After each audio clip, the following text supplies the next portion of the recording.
All right, it is 7 o'clock. The polls have just closed across the state. We're closely watching the race for governor as well as the U.S. Senate and the House elections and several other big races as well. That's right. We're also following national elections of interest and how they're going to affect the balance of power in D.C. Our live coverage from across Oklahoma and our nation's capital starts right now. Oklahoma's own News on 6 starts now with Campaign 2022. Oklahoma votes. We want to thank you for joining us for our special coverage of the 2022 midterm elections. Good evening. I'm Craig Day. And I am Lori Fulbright. Our crews are assigned all over the state, ready to bring you the latest as results roll in from Oklahoma's 2 seats in the U.S. Senate to the gubernatorial race and everything in between. We will also have insight tonight into both local and national elections. David Blatt is a professor of public policy at OU Tulsa. He'll talk to us in detail about our local elections. And our Washington Bureau Chief, Alex Cameron, is standing by with breakdowns of some of the top national stories tonight. One of the most talked about races on the ballot, of course, this year is the governor's race. Republican nominee Governor Kevin Stitt has been in a tight race against Democratic candidate Joy Hofmeister. Let's check in with News on 6's Tatum Gwynn, who is at Joy Hofmeister's campaign party tonight. Tatum? Hey, Craig. Hey, Lori. Yeah, we are now inside of the Oklahoma History Center, where the doors just opened a few minutes ago for tonight's watch party. You can see the stage is set, the podium is up. We've got all the monitors just waiting now for all of those results to start rolling in. You know, Joy Hofmeister, her campaign is really coming into today with a lot of momentum, and she entered this race at an interesting point. As we know and as we have reported, she's been a lifelong Republican and changed parties last year so that she could challenge current Governor Kevin Stitt. And she's garnered support from a lot of groups that have largely felt unsupported by the governor. She has her background in education, so she's got a lot of support from teachers and people working in education. And also, one of a big note, she's been able to reach our tribal nations, bolstering an endorsement from 5 of the state's largest tribes, which has never been done before. And she says that her success so far is because she is campaigning for the people, not any one label or really any party. This is about putting people over politics. So I'm not looking at labels, but I do believe that it is important that someone like me, who's an independent thinker, aggressively moderate, will say, meet me in the middle and let's get something done for the people of Oklahoma. Now, we are hopefully within minutes of starting to get some of those early results start to roll in. That will give us a good idea of where Hofmeister stands tonight. But again, a lot of great energy inside of the Oklahoma History Center. We haven't laid eyes on the state superintendent yet, but we hope to see her soon and hopefully see how she is feeling tonight. We think probably pretty excited. I'll send it back to you guys. Thank you, Tatum. Well, even though it is early, the Associated Press has now called as Markwayne Mullin as the winner of the U.S. Senate race tonight. Of course, we'll be checking in with him in just a few moments. But right now, we want to check in with News on 6's Jonathan Cooper, who is live at Governor Kevin Stitt's watch party. Jonathan? Lori, this watch party started just about 30 minutes ago, and you can see and hear behind me that it is very crowded.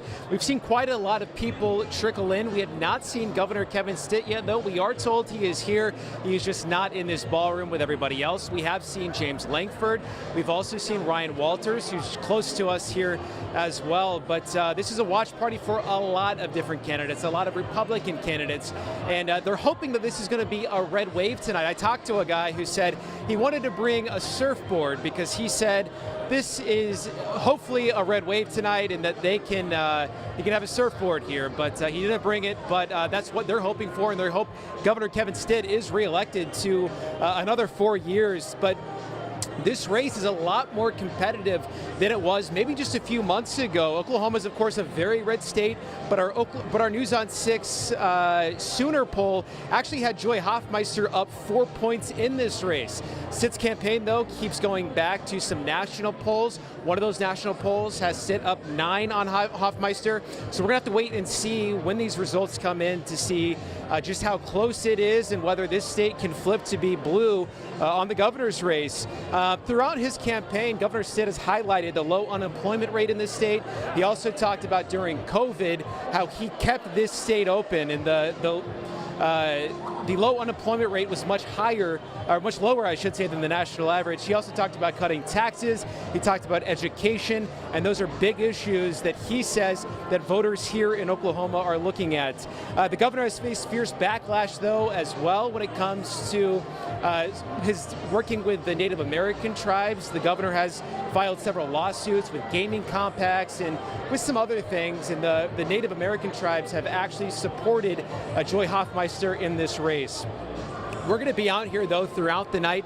These results should be coming in very shortly, and we do expect to hear from the governor. He is going to be here in person, and we hope to speak with him one-on-one at some point as well. We're going to stay out there, though, and I'll send it back to you guys in this studio. All right, Coop, thank you. There are also two third-party candidates for governor on the ballot. Irvin Yen is a doctor and represented Oklahoma City in the state Senate until 2018. He is running as an independent. And the Libertarian candidate for governor is Natalie Bruno, a businesswoman from Edmond. Our political expert David Blatt joins us now to kind of look over some of the early results so far. Again, thank you for joining us, and he'll be here throughout the evening with us. You know, typically we want to let you know that as we get going right after the polls close, you'll start to see some early numbers, and it might say 0% of the precincts reporting. We're basically talking about early voting or absentee voting. Right. Does that favor typically one party or another in Oklahoma?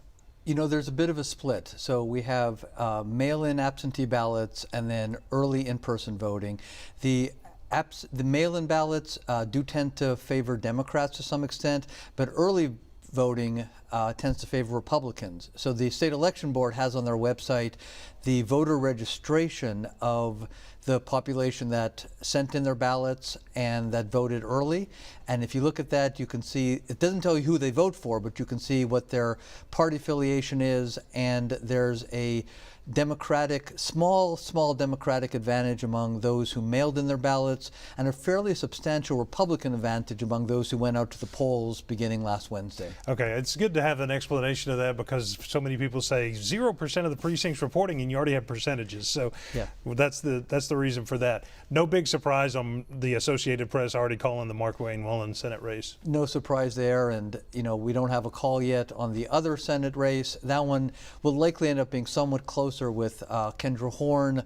Well, I guess we have Markwayne Mullin defeating Kendra Horn in that race. I would imagine that we'll have a similar call in the Langford Madison Horn race.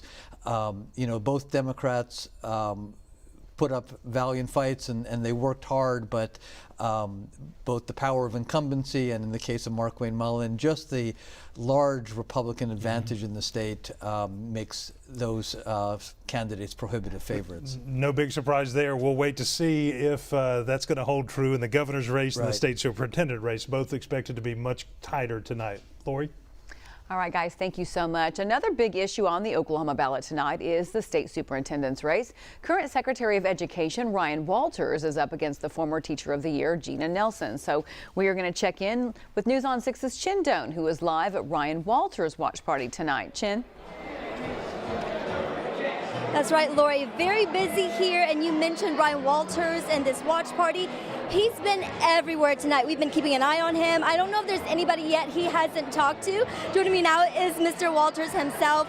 We were just talking about how you've been just all over the place tonight, and you mentioned you've actually traveled 1,800 miles across the last 3 days. So what are you hearing?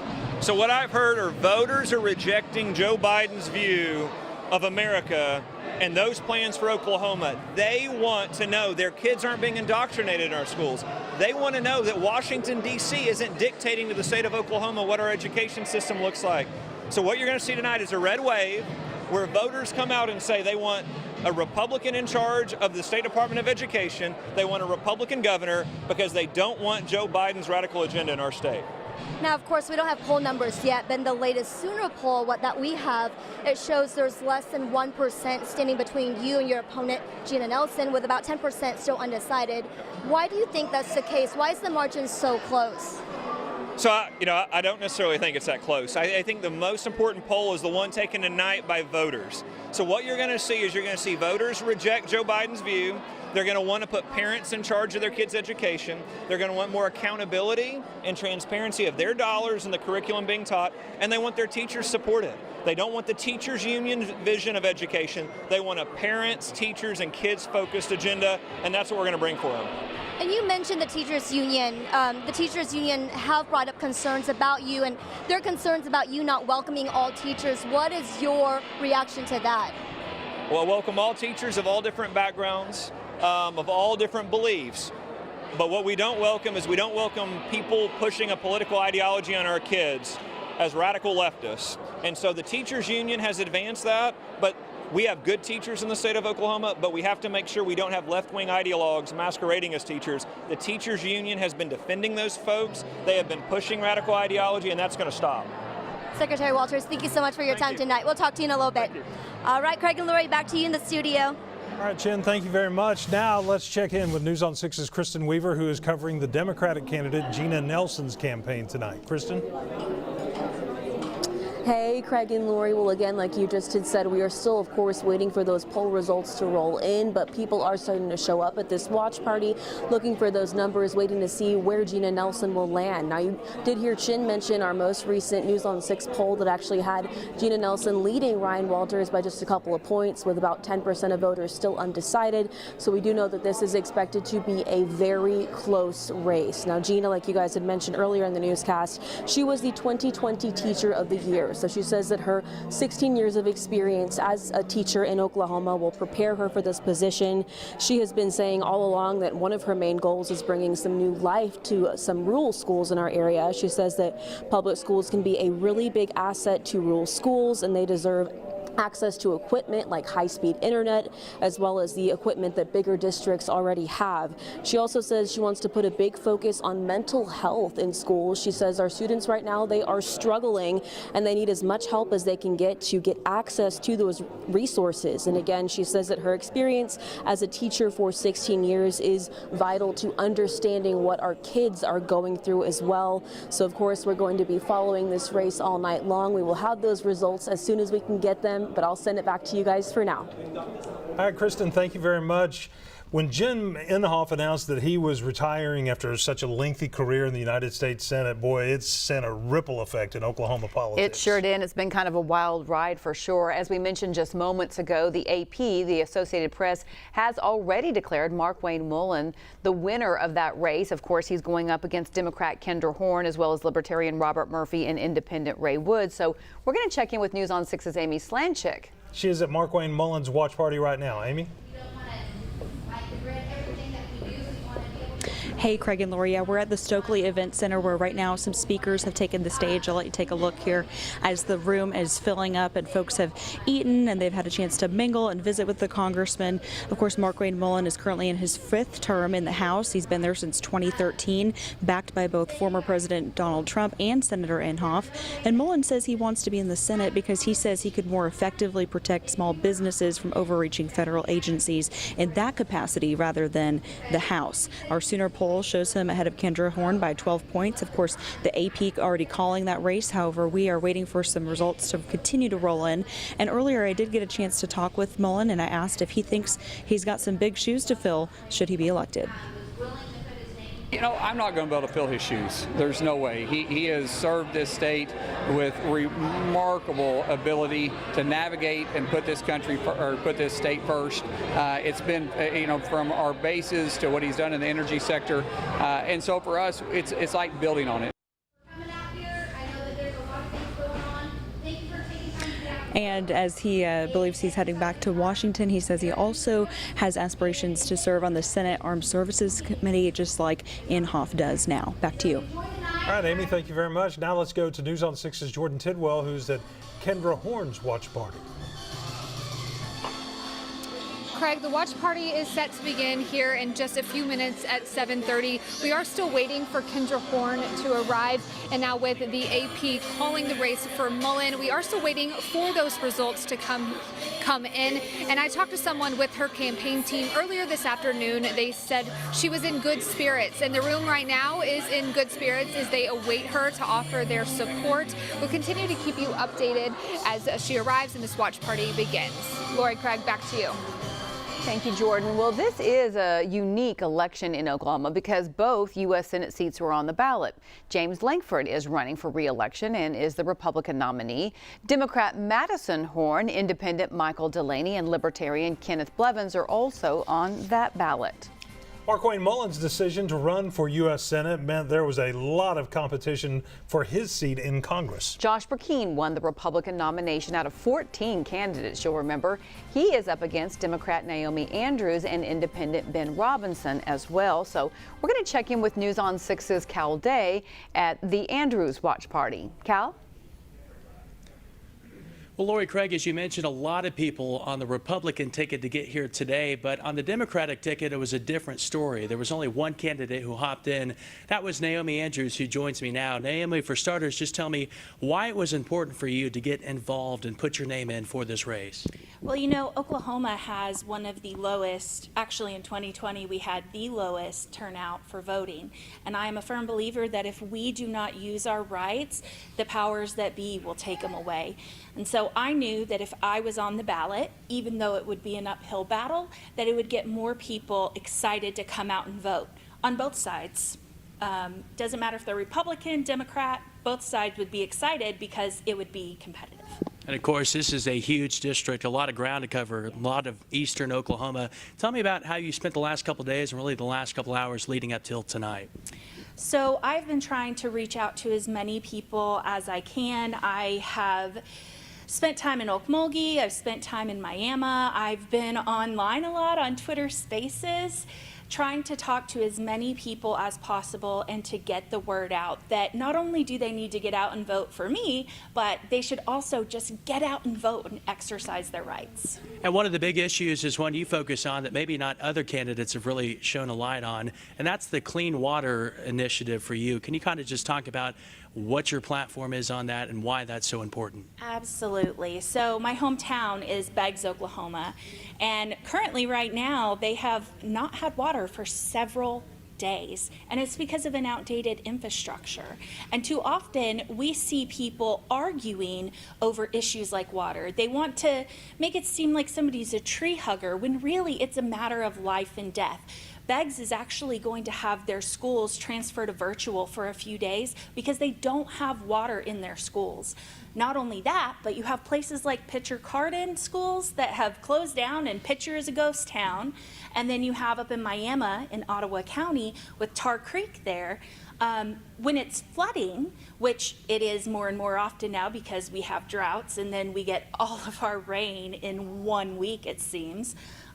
The water backs up and it stands around those chat piles that have been poisoning kids already for 40 years. It is time we do something about the water in this district, and I'm going to fight for it no matter the outcome of tonight's election. Naomi Andrews, thank you very much. Of course, she's vying to become the next Congresswoman for Oklahoma's 2nd Congressional District. We are waiting those results to come in here at this event. Lots of people back here as well. Back to you. All right, Cal, thank you very much. We want to give you some more information that we just got. The Associated Press calling the U.S. Senate race in favor of incumbent U.S. Senator Republican James Lankford over his Democratic opponent Madison Horn. So we'll get to the numbers coming up a little bit later, but the Associated Press already calling that race. Now let's go to News on 6's Ashlyn Brothers, who's at Josh Brecheen's watch party, the Republican hoping to take over Markwayne Mullin's congressional seat. Ashlyn?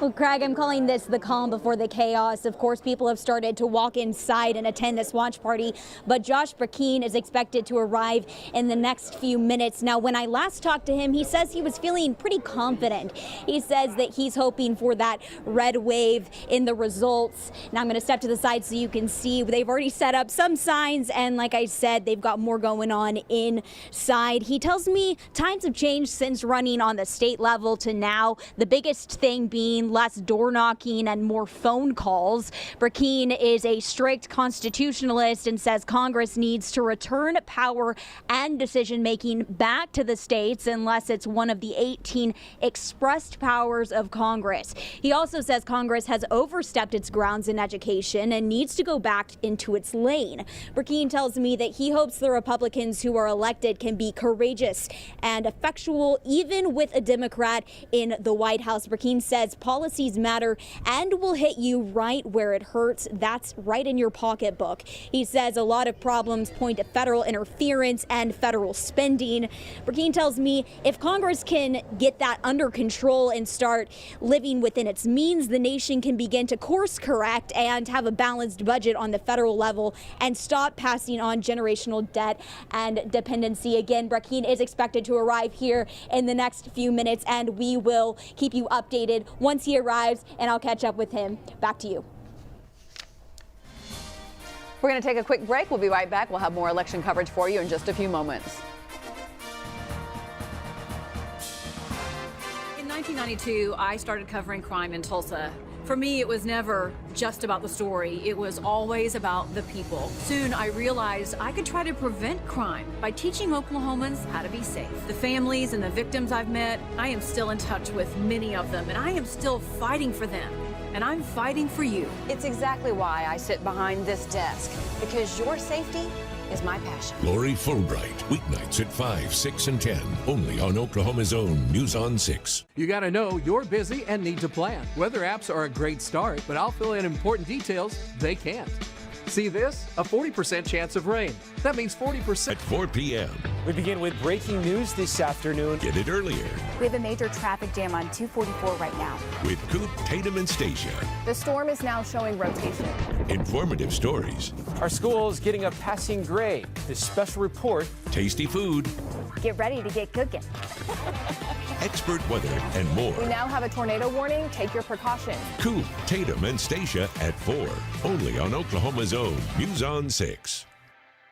Osage Sky News 6, extraordinary breaking news coverage. Police chase is happening right now, Highway 412 westbound. It's about helping to keep you safe. And there it is. There's the vehicle maneuver spinning. He has not given up. And when this chase ended with suspects on the run, News on 6 helped to get them apprehended. We saw 3 people who matched the description. We called 911. And that's what led to their arrest. The only locally owned station, the only news helicopter. Just me up here right now. Osage Sky News 6 on Oklahoma's own News on 6.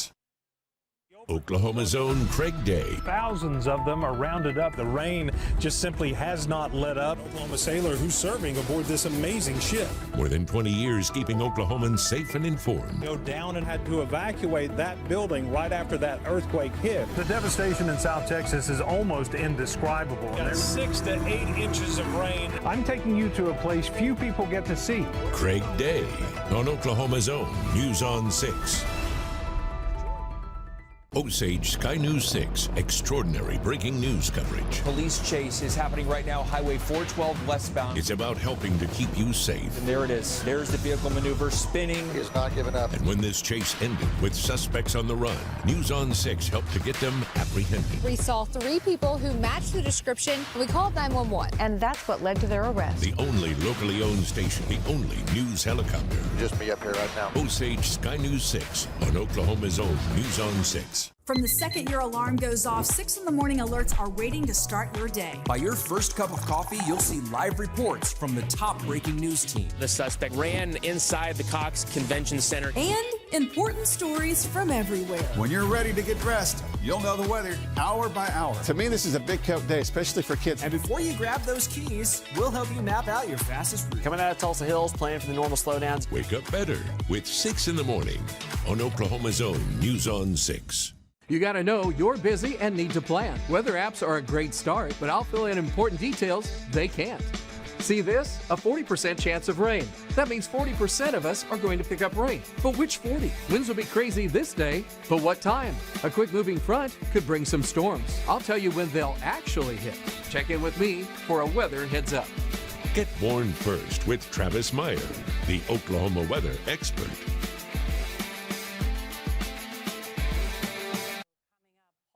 Close in one more state. We'll have an update coming up.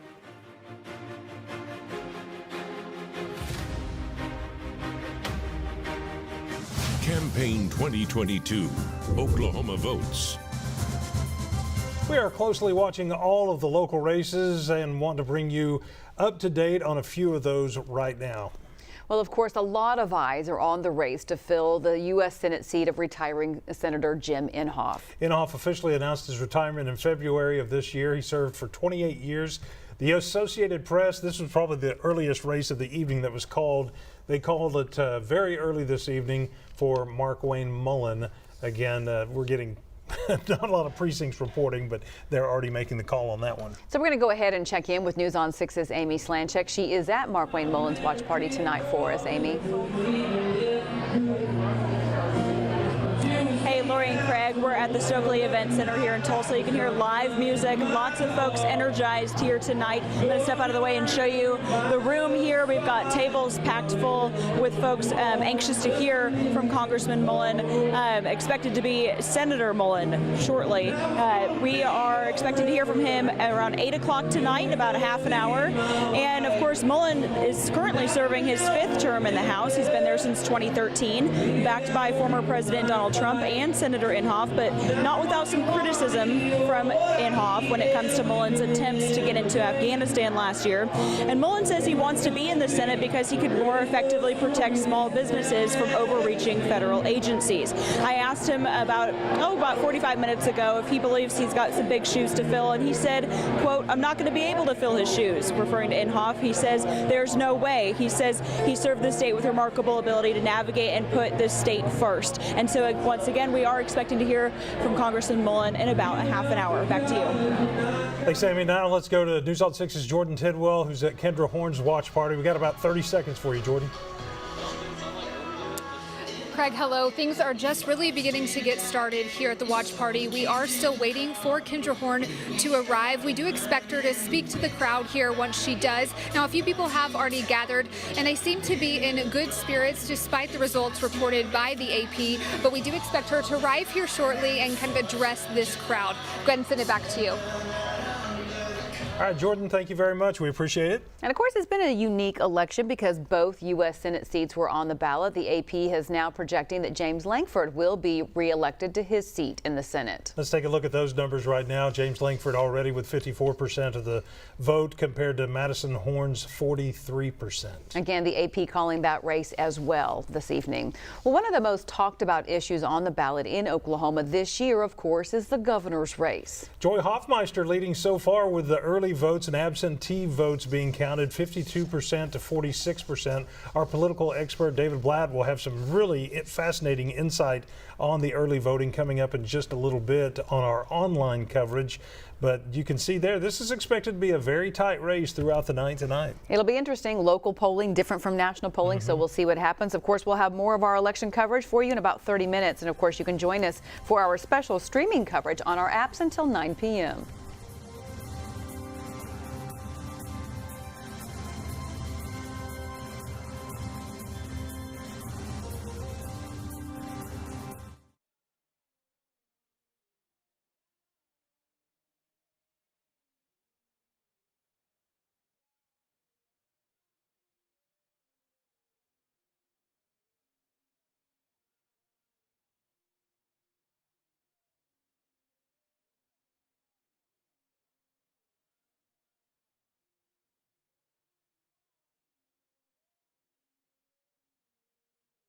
Your team at 4 p.m. We begin with breaking news this afternoon. Get it earlier We have a major traffic jam on 244 right now. with Coop, Tatum, and Stacia. The storm is now showing rotation. Informative stories, Our school is getting a passing grade. This special report. tasty food, Get ready to get cooking. expert weather, and more. We now have a tornado warning. Take your precautions. Coop, Tatum, and Stacia at 4. Only on Oklahoma's own News on 6. You gotta know you're busy and need to plan. Weather apps are a great start, but I'll fill in important details they can't. See this? A 40% chance of rain. That means 40% of us are going to pick up rain. But which 40? Winds will be crazy this day, but what time? A quick moving front could bring some storms. I'll tell you when they'll actually hit. Check in with me for a weather heads up. Get warned first with Travis Meyer, the Oklahoma weather expert. From the second your alarm goes off, 6 in the morning alerts are waiting to start your day. By your first cup of coffee, you'll see live reports from the top breaking news team. The suspect ran inside the Cox Convention Center. And important stories from everywhere. When you're ready to get dressed, you'll know the weather hour by hour. To me, this is a big coat day, especially for kids. And before you grab those keys, we'll help you map out your fastest route. Coming out of Tulsa Hills, planning for the normal slowdowns. Wake up better with 6 in the morning on Oklahoma's own News on 6.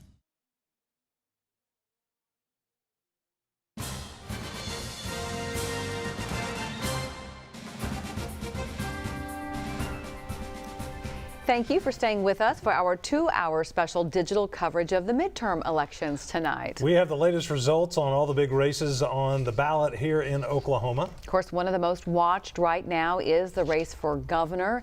And with only of the 1% of the precincts reporting, which as we know is some of the early voting and the absentee voting, Joy Hofmeister is leading 52% to Kevin Stitt's 46%. Very close race. Let's check in with News on 6's Jonathan Cooper, who is live at Governor Kevin Stitt's watch party right now. Coop?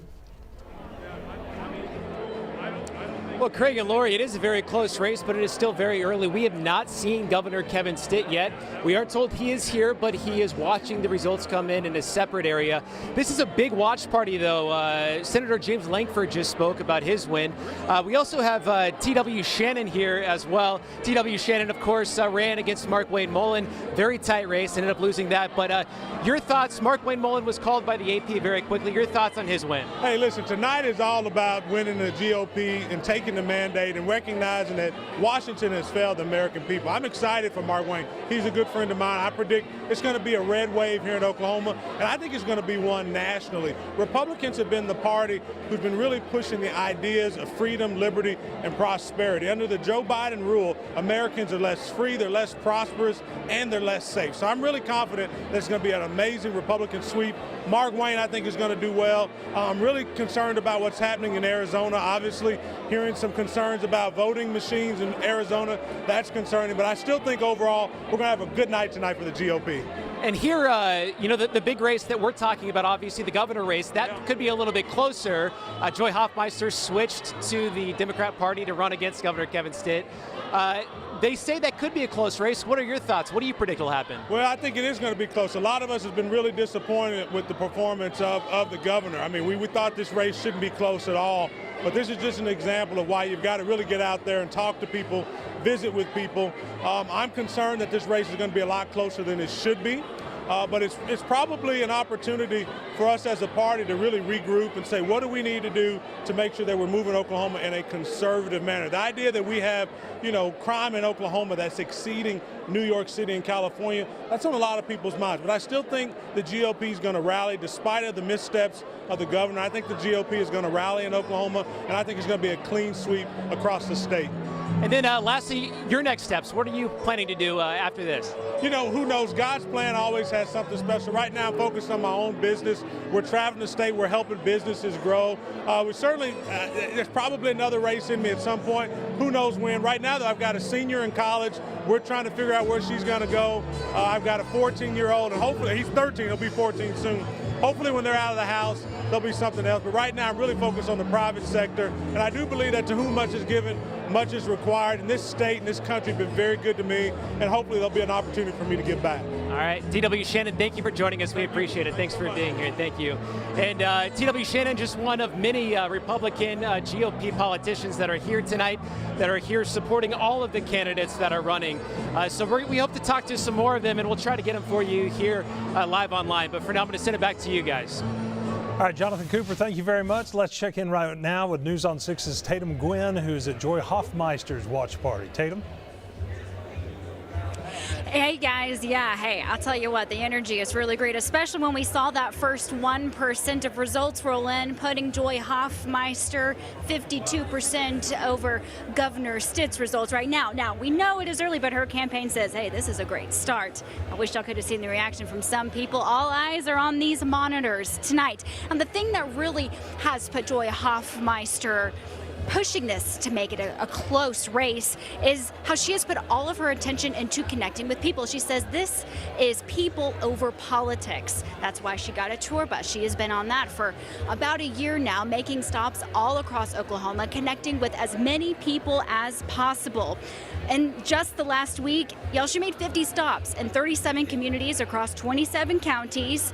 We were able to speak with her on that last push, and she says that that infrastructure is key in this election. Of course, education, all of the things that are on the ballot tonight, and she feels that she is the best person for that job. And we have not seen Superintendent Hofmeister just yet, but great energy in the crowd tonight. We hope to see her very soon and see how she's doing. We'll send it back to y'all.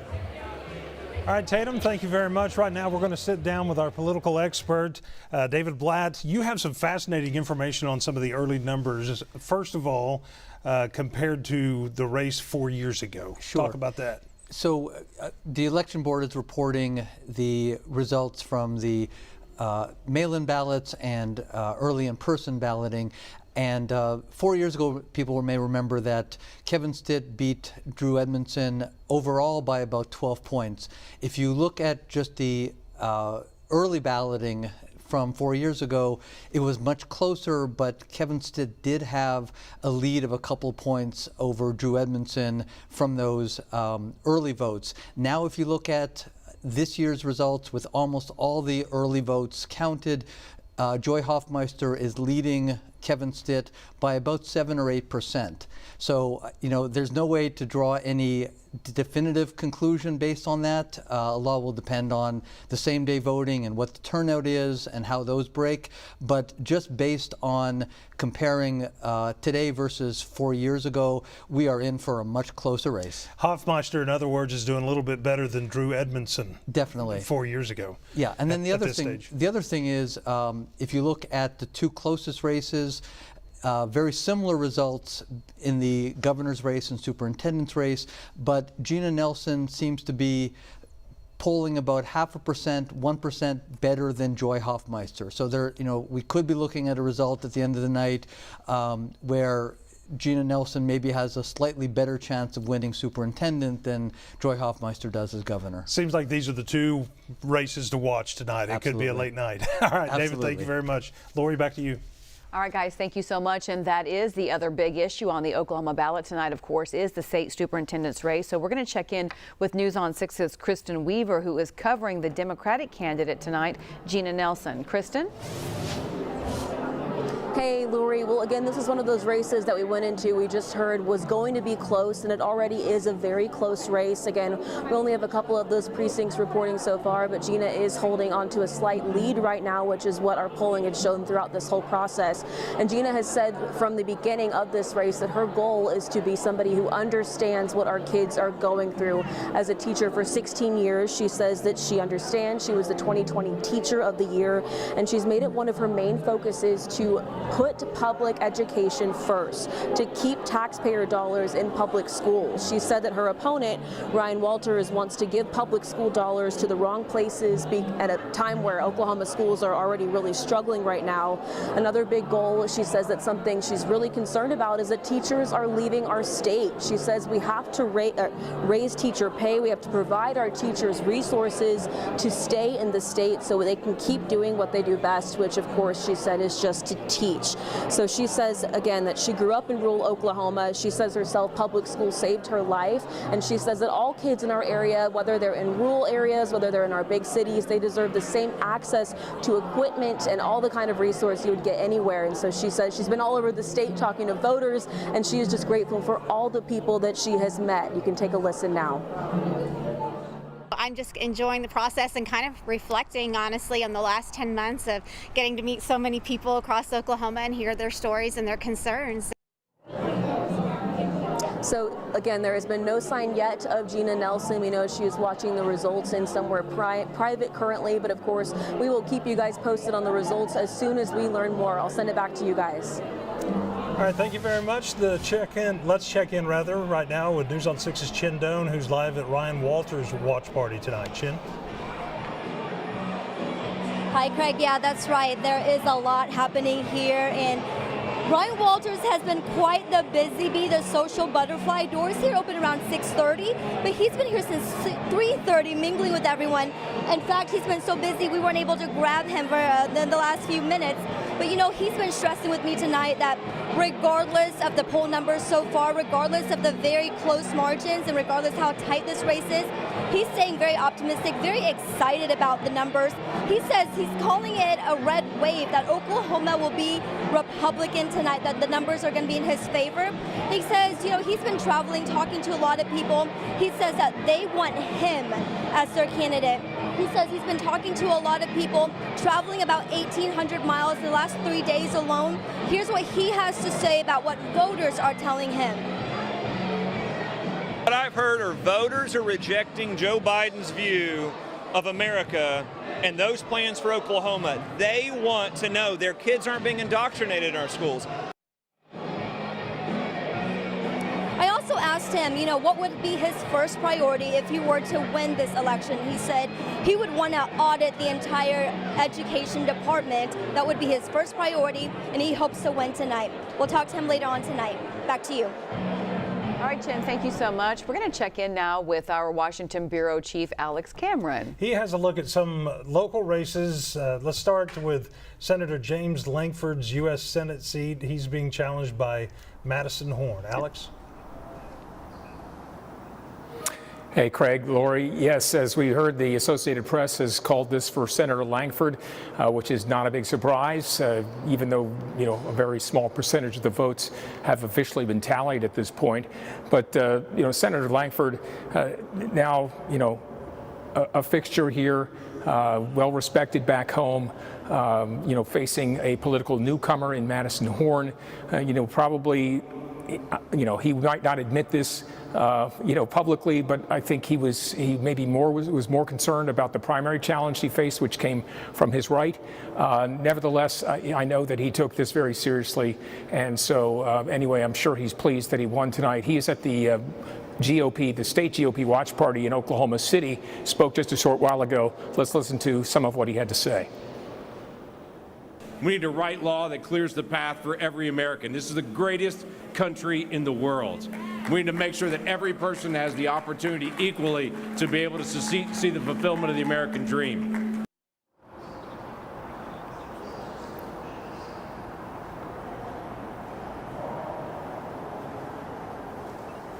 Alex, can you hear us now? We're going to switch gears to Congress, if that's all right with you. So Democrat Adam Martin is challenging Republican Kevin Hern, of course, for the District 1 seat. What's that race looking like right now? Well, I mean, if you look at the returns right now, if you're one of those who follows on the state elections board page, you'll notice that they're a dead heat. But that's just the absentee, that's the early votes that have been counted. And they are really almost identical at this point. But the expectation is that Congressman Hern will win re-election. You know, he was one of those who was very seriously considering jumping into the race for Senator Inhofe's open seat, along with Markwayne Mullin, but in the end decided he wanted to stay in the House because anticipating that Republicans would regain the majority, as most people believe will happen tonight. He, you know, liked this fact that he's on the House Ways and Means Committee, likes the idea of being in the majority on that committee and being able to help shape tax policy in this country for at least the next 2 years. So although the results right now show him pretty much even with Adam Martin, I think most people expect that he is going to end up winning tonight and will get a second full term. He was elected in a special election before that. Lori, Craig. All right, Alex. Alex Cameron in our News on 6 Washington Bureau, thank you very much. It's so nice to have our own independent Washington Bureau, and we're going to check back in later with Alex to get some of the results of some of the big national races that are so critical in determining the balance of power in Washington. And we don't want to overlook the local races because 3 of Tulsa's 9 city council seats have gone into a runoff tonight. News on 6's Emery Ryan is covering those races and joins us with the latest. Emery? Well, these races tonight will determine the makeup of 1/3 of the 9-member city council. council. Of course, the majority of these councilors were elected in the primary back in August. And right now, just the very beginning, the first few precincts are in.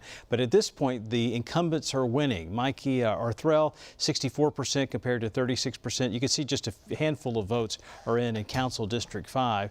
Council District 6 is also up tonight. Connie Dotson, the incumbent there, is leading her challenger, Christian Bingle, 520 to 384, it looks like.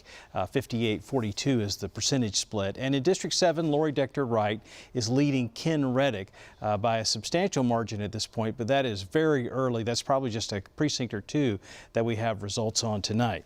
These new city councilors will be elected tonight. This will finish out the election for city council, and these councilors will take office on December 5th. All right, Emery, thank you very much. David Blatt joins us once again, our political analyst here tonight. And again, we appreciate your time being here.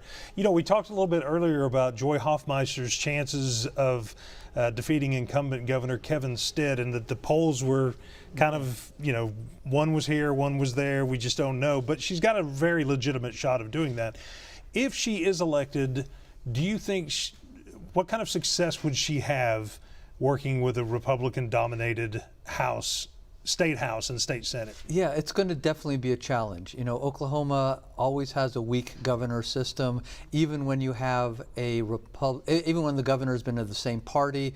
Very often the legislature goes its own way, regardless of what the governor wants, and there have been some real serious tensions in the last 3 years in particular between Governor Stitt and legislative leaders in the House and Senate. So Governor Hofmeister, should she win, will definitely have to pick her battles. She'll have much more influence in naming agency directors, and in fact the legislature in recent sessions gave more power to the governor over agencies, so that'll be an area where she'll have authority, executive orders and other things. But as far as the legislative agenda, her power mainly will involve using her veto pen and hoping to be able to not have her veto overridden. That's if she again wins over incumbent Governor Kevin Stitt, and it's promising to be a very close race. Any guess on your part, at least in the early results? I would say, based on the early results, that the final result will be within 3 to 5 points. I think, you know, if Joy Hofmeister wins, it's going to be a very narrow victory. I think there's still a chance for a bigger victory for Kevin Stitt, but not double digits in the same way that he defeated Drew Edmondson, or the way that Mary Fallon won her 2 races. This is without question going to be the closest race for governor that we've seen probably since 2006, when Brad Henry beat Steve Largent. I was trying to see the percentage of precincts reporting. I don't know if we can pull that back up again, but at last check it was 50 to 47. Yeah, 50% to 47%. Kevin Stitt right now leading over Joy Hofmeister. All right, we will check back in with you, sir, coming up in just a little bit. Lori, back to you. Thank you, Craig. Well, some voters in Green Country are deciding on a half-cent sales tax proposition tonight. So in Collinsville, you can see right now, yes is 53% to the no at 47%. If passed, that money would help fund improvements for the police and fire departments.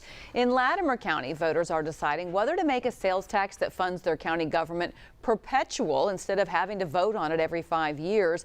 You can see right now that is likely to pass, 62% to 38%. They've had that sales tax in place now for about 30 years. And voters in Mays County are voting on 2 propositions. Here is a look at the results for the Sunday liquor sales. As you can see right now, yes votes are leading that proposition to the no votes. That measure will need 50% of the votes to pass, so it looks like it's going to have that. Voters are also voting on a TIF district for the Mid-America Industrial Park on undeveloped land. That will encompass undeveloped land with no current employers or buildings on it. And as you can see right now, that looks like the no vote is ahead, 60% to 40%. There are 2 candidates up for Oklahoma Attorney General tonight. Getner Drummond defeated current Attorney General John O'Connor for the Republican nomination. He's up against Libertarian Linda Steele. Steele is not allowing media at her event tonight, but all the attention is going to be with Gettner Drummond anyway. It looks like 72% to Linda Steele's 28%, with 21% of the precincts reporting. You'll remember 4 years ago, Gettner Drummond narrowly lost the Republican primary just by, what, a couple of hundred votes as he tried to become Oklahoma's Attorney General. So much more successful this go-round. Yes, and of course, News on 6's Reagan Ledbetter is at that campaign. So watch party, we're going to check in with him. Reagan. Yeah, Craig and Laura looked at those numbers just a second ago, too, and it's clear that Gettner Drummond already has an early and pretty substantial lead over Linda Steele as the polls have been closed for less than an hour now. Now, Gettner Drummond is not here right now. He's having his own private watch party, but I'm told he will be showing up here to join other Republican candidates at some point this evening. Now, as Craig mentioned, this is Gettner Drummond's second time running for AG after losing by a little more than 200 votes back in 2018 in that primary to former Attorney General Mike Hunter. Now, of course, we'll have more coming up in just a little bit. Back to you guys. All right, Reagan. Thank you very much. Man, this is like Christmas morning to me. I love election night, and this has been an active election season, that's for sure. It certainly has. We're going to take a quick break, and we're going to have more election coverage for you coming up in just a few minutes.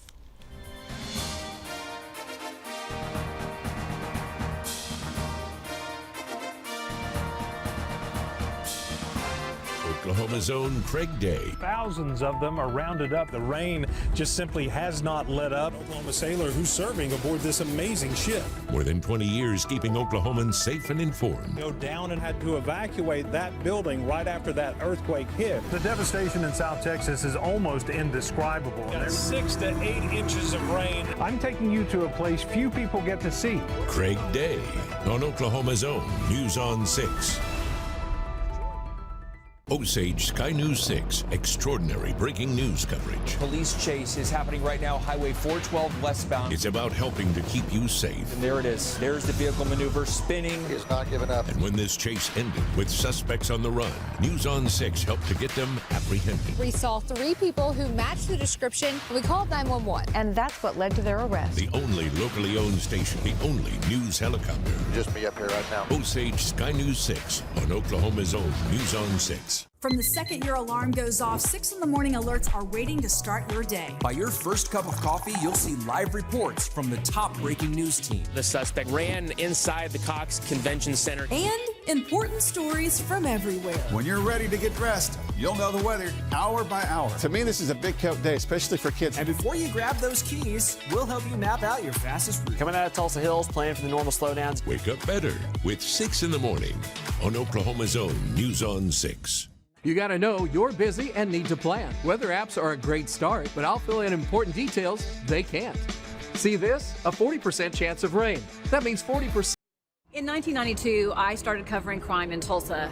For me, it was never just about the story. It was always about the people. Soon, I realized I could try to prevent crime by teaching Oklahomans how to be safe. The families and the victims I've met, I am still in touch with many of them, and I am still fighting for them. And I'm fighting for you. It's exactly why I sit behind this desk, because your safety is my passion. Lori Fulbright, weeknights at 5, 6, and 10, only on Oklahoma's own News on 6. You got to know you're busy and need to plan. Weather apps are a great start, but I'll fill in important details they can't. See this? A 40% chance of rain. That means 40% of us are going to pick up rain. But which 40? Winds will be crazy this day, but what time? A quick moving front could bring some storms. I'll tell you when they'll actually hit. Check in with me for a weather heads up. Get warned first with Travis Meyer, the Oklahoma weather expert. Your team at 4 p.m. We begin with breaking news this afternoon. Get it earlier We have a major traffic jam on 244 right now. with Coop, Tatum, and Stacia. The storm is now showing rotation. Informative stories, Our school is getting a passing grade. This special report. tasty food, Get ready to get cooking. expert weather, and more. We now have a tornado warning. Take your precautions. Coop, Tatum, and Stacia at 4, only on Oklahoma's own News on 6. Osage Sky News 6 extraordinary breaking news coverage. Police chase is happening right now, Highway 412 westbound. It's about helping to keep you safe. And there it is. There's the vehicle maneuver spinning. He has not given up. And when this chase ended with suspects on the run, News on 6 helped to get them apprehended. We saw 3 people who matched the description. We called 911. And that's what led to their arrest. The only locally owned station, the only news helicopter. Just me up here right now. Osage Sky News 6 on Oklahoma's own News on 6. Michigan, New York, Texas, Wisconsin, and more. You're watching CBS News, America Decides.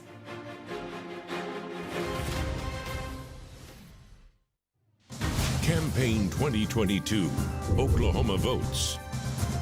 Boy, there's a lot at stake nationally and right here in Oklahoma. We are closely watching all the local races and want to bring you up to date on a few of those races right now. One of the most talked about, watched ballot issues this year is, of course, the governor's race. Let's take a look at the results with 30% of the precincts reporting Governor Kevin Stitt with a large lead right now anyway, 53% to Education State Superintendent of Education Joy Hofmeister at 44%. This is expected to be a pretty tight race throughout the evening, according to whichever poll you look at. That's right. We're going to check in with News on 6's Jonathan Cooper, who is live at Governor Kevin Stitt's watch party tonight. Coop?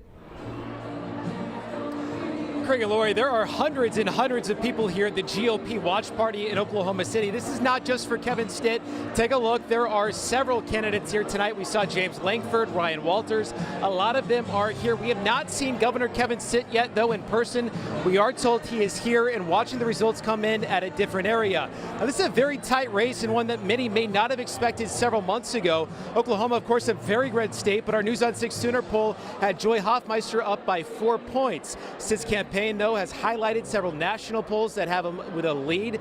Throughout his campaign, he highlighted low unemployment during COVID. He also talked about cutting taxes and other stuff. I also spoke with T.W. Shannon as well, who ran against Markwayne Mullin but lost. T.W. Shannon is expecting a red wave tonight, but he's been disappointed in Governor Kevin Stitt's campaign. He thinks the governor can still pull through, but it's definitely a race to watch. Back to you guys.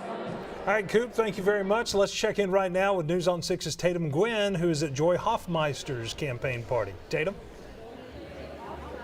Hey, Craig and Lori. Yeah, now at the 8 o'clock hour, people are still showing up to come and cheer on the woman of the hour, the woman of the night, Joy Hofmeister. Though one person that we have not seen yet is State Superintendent Hofmeister. We are told that she will be here, we hope soon, and we hope to hear from her. She, too, is watching those results. I just checked him a moment ago. I know everyone in this room has their eyes glued to these monitors, watching those results come in, and as predicted by local polls, national polls, it's turning out to be a pretty close race, and depending on what time at least the people here look at the monitors, it's anyone's guess as to who could be in the lead. But as we reported a moment ago, it appears that the governor has a slight lead over Hofmeister, though people in the crowd, they are all optimistic, they're excited, and we hope to hear from Hofmeister here very soon. You know, she came into tonight with a lot of momentum, and she hopes it's going to be enough momentum to push past her challenger.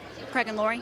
All right, Tatum, thank you. The AP has called both Oklahoma Senate races. Jim Inhofe announced his retirement in February of this year. He has served, of course, for 28 years. The AP has already and early called this race for Markwayne Mullin. It does look like that right now, with 30% of the precincts reporting that he has a commanding lead over Democrat Gina Nelson. Of course, it is a unique election because both U.S. Senate seats were on the ballot. Much more still to come throughout the evening here on News on 6 and on our streaming platforms throughout the evening.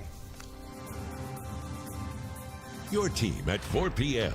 We begin with breaking news this afternoon. Get it earlier. We have a major traffic jam on 244 right now. With Coop, Tatum, and Stacia. The storm is now showing rotation. Informative stories. Our school is getting a passing grade. This special report. Tasty food. Get ready to get cooking. Expert weather and more. We now have a tornado warning. Take your precautions. Coop, Tatum, and Stacia at 4. Only on Oklahoma's own News on 6. You got to know you're busy and need to plan. Weather apps are a great start, but I'll fill in important details they can't. See this? A 40% chance of rain. That means 40%. From the second your alarm goes off, 6 in the morning alerts are waiting to start your day. By your first cup of coffee, you'll see live reports from the top breaking news team. The suspect ran inside the Cox Convention Center. And important stories from everywhere. When you're ready to get dressed, you'll know the weather hour by hour. To me, this is a big coat day, especially for kids. And before you grab those keys, we'll help you map out your fastest route. Coming out of Tulsa Hills, planning for the normal slowdowns. Wake up better with 6 in the morning on Oklahoma's own News on 6. Welcome back to our coverage of Campaign 2022 Oklahoma Votes. Of course, we are following all of the important local races across the state of Oklahoma. We want to get you caught up on where things stand right now. The Associated Press projects that Markwayne Mullin will become the next senator from Oklahoma to take over Jim Inhofe's seat because of Senator Inhofe's retirement. You can see the results there. 61% of the vote to Kendra Horn's 36%. The Associated Press also projects that James Langford will be re-elected to his U.S. Senate seat. And I don't think that's unexpected. Of course, he has a commanding lead right now over his Democratic challenger, Madison Horn. Another race that we are watching closely, of course, is the one for governor. And right now it appears that Kevin Stitt has pulled into the lead, which is a little different from when we saw the early precincts reporting. But right now, 54% to 43% over Joy Hofmeister. This was one of the races nationwide that many of the national media organizations say, hey, this is one to watch. This might be closer than you think, along with some of those key battleground states. Again, 54% to 43%. Mark, what did you say in our ear?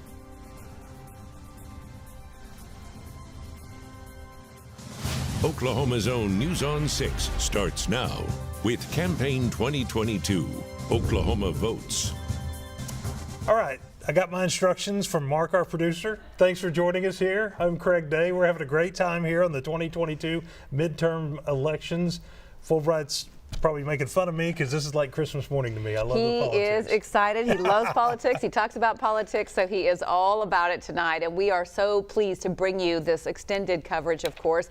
We do have our crews assigned all over the state, and they are bringing in the latest information as those results roll in, of course, from Oklahoma's 2 seats on the U.S. Senate to the gubernatorial race and all the other races, as well as all the way down to those local city council races. We don't want to forget those either. How can you not be pumped up about all that team coverage we have right there? That's People right. spread out all over the state. We're also going to have insight for you into the local and the national election because, as you know, it's a very important national election as well. David Blatt is a professor of public policy at OU Tulsa. He's going to talk to us in detail about the local elections, and our Washington Bureau correspondent Alex Cameron is standing by with breakdowns of some of the top national stories as well tonight. So when we say we've got you covered, we have you covered.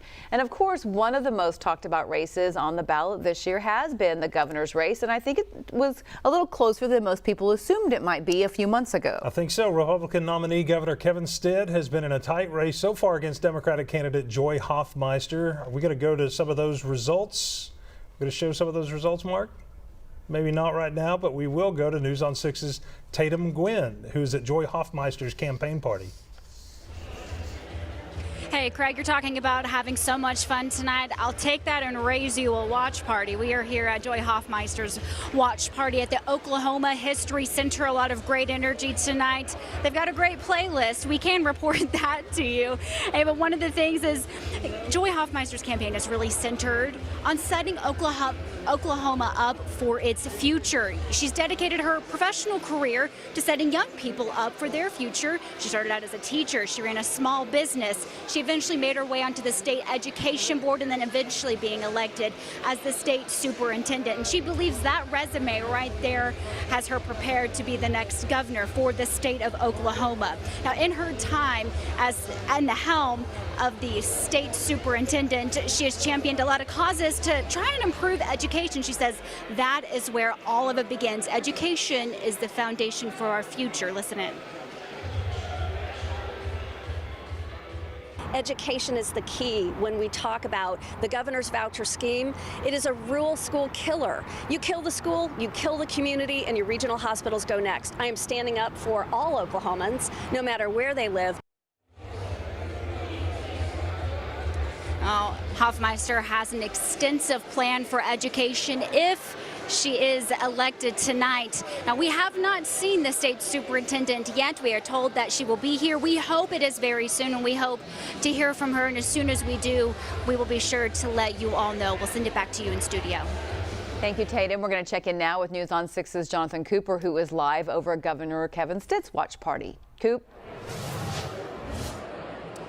Hey, Lori, it is loud here. There is a lot of loud music as well. There is a celebration for a lot of people here so far. James Langford is having his watch party. He has already been announced the winner. Ryan Walters is also here, but Governor Kevin Stitt is here as well. He's not in this ballroom. He's watching the results come in from a separate area. This is a hotel, so we're told that he's in a private area where he can watch the results come in with his family. This is a tight race. The governor, though, is holding a lead. Those early votes came in that had Hofmeister up. Now it has Governor Kevin Stitt up. And we are told that the governor is confident tonight. We spoke with him earlier today, who tells us that he is confident tonight. He wants Oklahomans to know that he will do everything he can to provide a great place to live. I also spoke with T.W. Shannon a little bit ago as well. T.W. Shannon, of course, ran against Markwayne Mullin for Senate. He is expecting a red wave tonight across the country and here in Oklahoma. One thing he mentioned, though, was that he was disappointed in Governor Kevin Stitt's campaign. He was disappointed in the way that they may have ran it a little bit. He still thinks that the governor could win, but I want you to listen to just some of my interview I did with him live here just about 30 minutes ago. I think it is going to be close. A lot of us have been really disappointed with the performance of the governor. I mean, we thought this race shouldn't be close at all, but this is just an example of why you've got to really get out there and talk to people, visit with people. I'm concerned that this race is going to be a lot closer than it should be, but it's probably an opportunity for us as a party to really regroup and say, what do we need to do to make sure that we're moving Oklahoma in a conservative manner? And the fact this is a close race is kind of concerning, that for some in the GOP that this is a close race, as we've seen in some of the other national races. The Alabama governor was called very quickly. In Florida, Ron DeSantis also was called very quickly, both Republican governors. So we're going to have to wait and see if Joy Hofmeister can come back and overtake the lead that Governor Kevin Stitt has. But right now, Governor Kevin Stitt has a lead. We will have more from him throughout the night. For now, I'm going to send it back to you guys. Thank you, Coop. All right, Coop. Now we're going to go to Durant, Oklahoma at a watch party for Josh Brecheen, who is apparently speaking to his supporters right now. Let's go straight to it. The more we got to know him, the more we got to like him. And so it's just an amazing thing to call some people, friends in this room, that we saw something modeled for us and get to carry that forward. And so I'm humbled. Y'all, you've heard this statement before about a turtle on a fence post. I'm the turtle. I'm the turtle, and I didn't get here, but by the miraculous hand of the Lord putting us here. And so the friends in this room that we talked about. So I have a mandate. You know what the mandate is? It's drafting of leadership. And so I get to look at what we all learned 20 years ago and believe that it's more pertinent now, because from 7 trillion to 31 trillion, from a nation that was headed that direction and $7,000 more spent buying the same goods you did last year, people are awakening to understand that we are about to go the way of history if we don't course correct.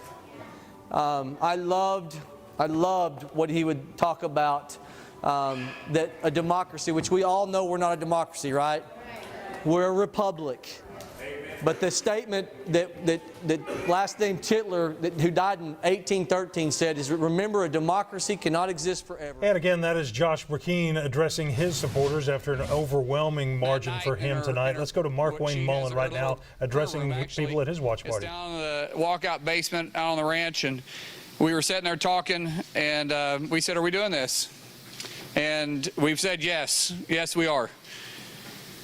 Because we never wanted to do something by just occupying a seat. We want to fight for this country. We want the fight's too big for us to just sit back, and we wanted to be in the fight. Because I've raised these kids the same way my dad raised us. You walk towards pressure. You don't back up, you walk towards it.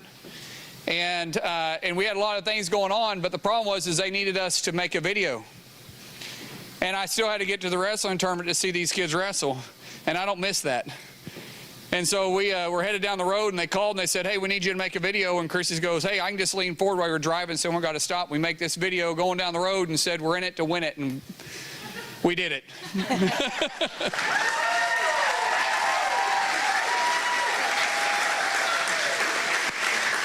And believe it or not, that video took one take. It did. Yeah, we did it one take going down the road. And, you know, when we said that, too, we said no one would outwork us. My dad and I, we were talking the other day, and he was talking about how his dad raised him, and he said, you know, my dad always raised me that you never let anybody outwork you. And I always said the same thing, I'll never let anybody outwork me. But I've got to back up on that one, because my team of volunteers outworked me. You guys did amazing things. We see, we still had a full-time job working for the United States House of Representatives. We still had a full-time campaign. We still had our companies. We still had a family. And there wasn't one day in the last 256 days working their fingers to the bone.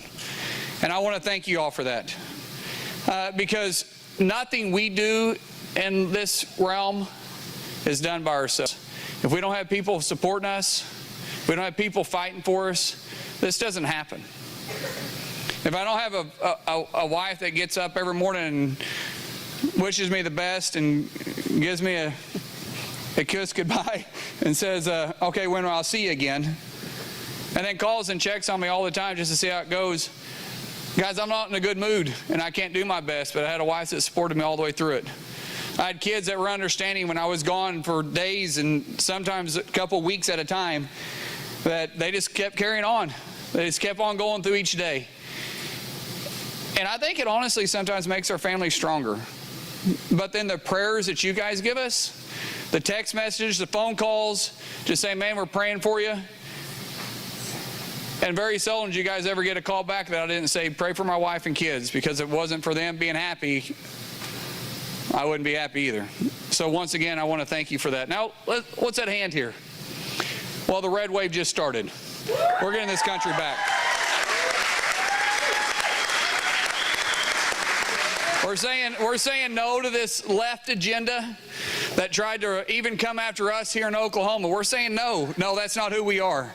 We're saying no to this socialist agenda that this Biden administration has pushed down on us. The last 2 years, and I'm not trying to steal a line from Reagan, but man, I'll steal as many as I can from him. But there isn't anybody in this country that can honestly answer the question that they think we're in better place than we were 2 years ago. No one can answer that question and be honest about it. Guys, sitting back and doing nothing isn't okay. And there isn't a person in this room that has sat back and done nothing. You guys have all been involved. You guys this fight with us, and guys, I guarantee you nobody will work harder than us in Washington, D.C. to get back on track.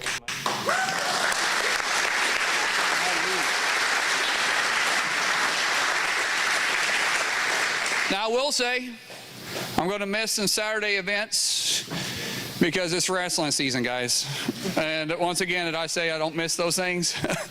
Although I'm not getting to coach as much as I used to because the kids are getting bigger and they got these other coaches. So I'm not hurt by that, guys, but I appreciate you letting me sit on the mat every now and then just to appease me. But guys, we're really in, and this is what I mean by this, we're really in a fight for our country, and it's one we can't lose. We can't lose it. It's not something that's an option. This is no option. As Kirsty says all the time, that's not an option. It's not an option for us. It's not an option to go back. It's not an option to lose. It's not an option for us to not be in the fight. It's not an option for all of us to not be in this fight. Can you think what would happen if we continued 4 more years with Pelosi and Chuck Schumer and Biden running this country? I mean, can you honestly think what would happen? Right now, inflation's at a 40-year high. I don't know if you guys saw this, but the Energy Department came out with a note that said it's going to cost the average American $7,000 more this year for energy than it did last year, and the average household income in the state of Oklahoma is $40,000. Where are they going to get that? They're not. This is their other report too. They said 1 in 6 Americans right now are already behind on their energy bills. Guys, this fight is bigger than all of us. We're fighting for the future of our country. We're fighting to make sure that we don't go down this rabbit hole they're trying to lead us down. And I know I'm speaking to the choir because all you guys are here. But that stuff, it doesn't look to me as a challenge that's not overcomable. To me it looks like a challenge that needs to be conquered. To me it looks like an opportunity for us to succeed. Think about what I'm saying here. Guys, we're going to win this fight. Because everybody here on this stage, my kids are dependent on it. The kids that are in the audience are dependent on it. And guys, did I tell you I hate to lose? I really hate to lose. But I'm going to get personal just 1 second with y'all. Who would have thought that a little country boy from Westville, as you guys can still hear, I still struggle sometimes with speaking that had a bad speech impediment, that had a bad temper, and my dad once said I was going to end up in prison or end up successful. I could get frustrated enough to say, hey, we can do something about it.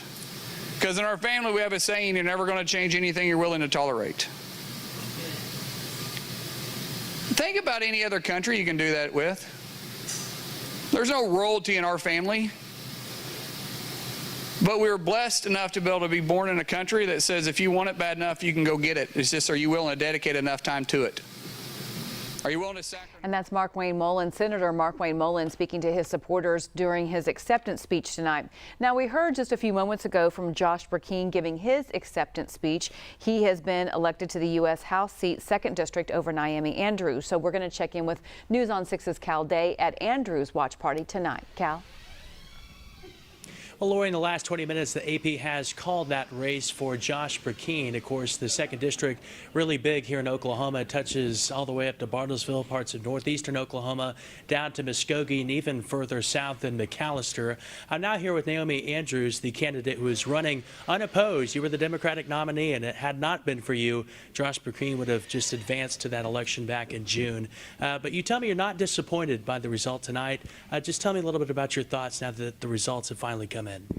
Listen, I am so proud of the people in this district who united together behind the message that I've been sharing. It is so easy in this time of hyper polarization for people to attack one another, but everybody really rallied around this idea that the people of this district have a lot more in common than we don't, right? So I'm gonna keep at it.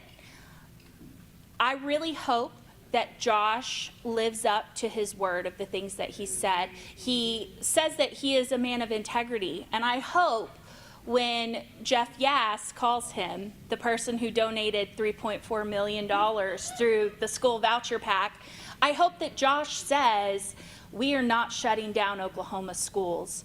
Our rural schools are the lifeblood of our community. And as long as we still have people in this district who have no clean water, whose water gets shut off, who are being poisoned by Tar Creek, by flooding that happens after the rains that come when we've been in extreme droughts, I'm going to be here. And in fact, I'm going to be back at it tomorrow morning. I'm going to be down at the Capitol for the Indian Child Welfare Act rally with the murdered missing Indigenous women from Choctaw.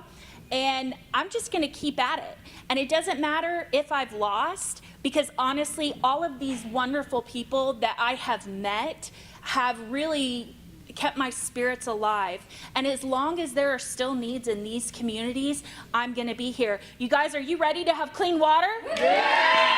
Thank you so much, Naomi Andrews. And we're live here in Muskogee. We'll send it back to you guys in the studio. All right, Cal, thank you very much. Right now, we want to get some reaction from our political expert, David Blatt. I know your reaction to the Oklahoma's 2 U.S. Senate races and that congressional race right there, but you've been digging through the data and you found some interesting information about Joy Hofmeister and how she's doing in rural Oklahoma. Yeah, the Hofmeister campaign invested heavily in rural Oklahoma, trying to not necessarily win in those counties, but at least narrow the margins and try to use particularly the school choice issue, which is very threatening to rural Oklahoma, as a way to flip some of those Republican voters. So far, it doesn't look like that's been particularly successful. Kevin Stitt is running up really big margins in rural counties. Now, there's still a lot of vote left in Oklahoma County and Tulsa County, and Joy and Gina Nelson are doing very well there, but it's not clear at this point that there's going to be enough votes in those metropolitan areas to make up for that big deficit that we're seeing in most of rural Oklahoma. It does often seem that elections in Oklahoma come down to Oklahoma City and Tulsa and the rest of Oklahoma, and you just kind of have to see how it goes from there. Yeah, that's been the case recently. You know, historically, rural Oklahoma was a Democratic stronghold, but no longer. All right, David Blatt, thank you very much. We appreciate your insight. He'll be with us throughout the evening this evening, and we will have much more on Oklahoma voting in this midterm election coming up in just a little bit, so stick around. In 1992, I started covering crime in Tulsa. For me, it was never just about the story. It was always about the people. Soon, I realized I could try to prevent crime by teaching Oklahomans how to be safe. The families and the victims I've met, I am still in touch with many of them, and I am still fighting for them. And I'm fighting for you. It's exactly why I sit behind this desk, because your safety is my passion. Lori Fulbright, weeknights at 5, 6, and 10, only on Oklahoma's own News on 6. You got to know you're busy and need to plan. Weather apps are a great start, but I'll fill in important details they can't. See this? A 40% chance of rain. That means 40% of us are going to pick up rain. But which 40? Winds will be crazy this day, but what time? A quick moving front could bring some storms. I'll tell you when they'll actually hit. Check in with me for a weather heads up. Get warned first with Travis Meyer, the Oklahoma weather expert. Your team at 4 p.m. We begin with breaking news this afternoon. Get it earlier We have a major traffic jam on 244 right now. with Coop, Tatum, and Stacia. The storm is now showing rotation. Informative stories, Our school is getting a passing grade. This special report. tasty food, Get ready to get cooking. expert weather, and more. We now have a tornado warning. Take your precautions. Coop, Tatum, and Stacia at 4. Only on Oklahoma's own News on 6. Osage Sky News 6, extraordinary breaking news coverage. Police chase is happening right now, Highway 412 westbound. It's about helping to keep you safe. And there it is. There's the vehicle maneuver spinning. Is not giving up. And when this chase ended with suspects on the run, News on 6 helped to get them apprehended. We saw 3 people who matched the description. We called 911. And that's what led to their arrest. The only locally owned station, the only news helicopter. Just me up here right now. Osage Sky News 6 on Oklahoma's own News on 6. Oklahoma's own Craig Day. Thousands of them are rounded up. The rain just simply has not let up. Oklahoma sailor who's serving aboard this amazing ship. More than 20 years keeping Oklahomans safe and informed. Go down and had to evacuate that building right after that earthquake hit. The devastation in South Texas is almost indescribable. Got 6 to 8 inches of rain. I'm taking you to a place few people get to see. Craig Day on Oklahoma's own News on 6. Osage Sky News 6, extraordinary breaking news coverage. Police chase is happening right now, Highway 412 westbound. It's about helping to keep you safe. And there it is. There's the vehicle maneuver spinning. Is not giving up. And when this chase ended with suspects on the run, News on 6 helped to get them apprehended. We saw 3 people who matched the description. We called 911. And that's what led to their arrest. The only locally owned station, the only news helicopter. Just me up here right now. Osage Sky News 6 on Oklahoma's own News on 6. From the second your alarm goes off, 6 in the morning alerts are waiting to start your day. By your first cup of coffee, you'll see live reports from the top breaking news team. The suspect ran inside the Cox Convention Center. And Important stories from everywhere. When you're ready to get dressed, you'll know the weather hour by hour. To me, this is a big coat day, especially for kids. And before you grab those keys, we'll help you map out your fastest route. Coming out of Tulsa Hills, planning for the normal slowdowns. Wake up better with 6 in the morning on Oklahoma's own News on 6. You got to know you're busy and need to plan. Weather apps are a great start, but I'll fill in important details they can't. See this? A 40% chance of rain. That means 40% of us are going to pick up rain. But which 40? Winds will be crazy this day, but what time? A quick moving front could bring some storms. I'll tell you when they'll actually hit. Check in with me for a weather heads up. Get warned first with Travis Meyer, the Oklahoma weather expert.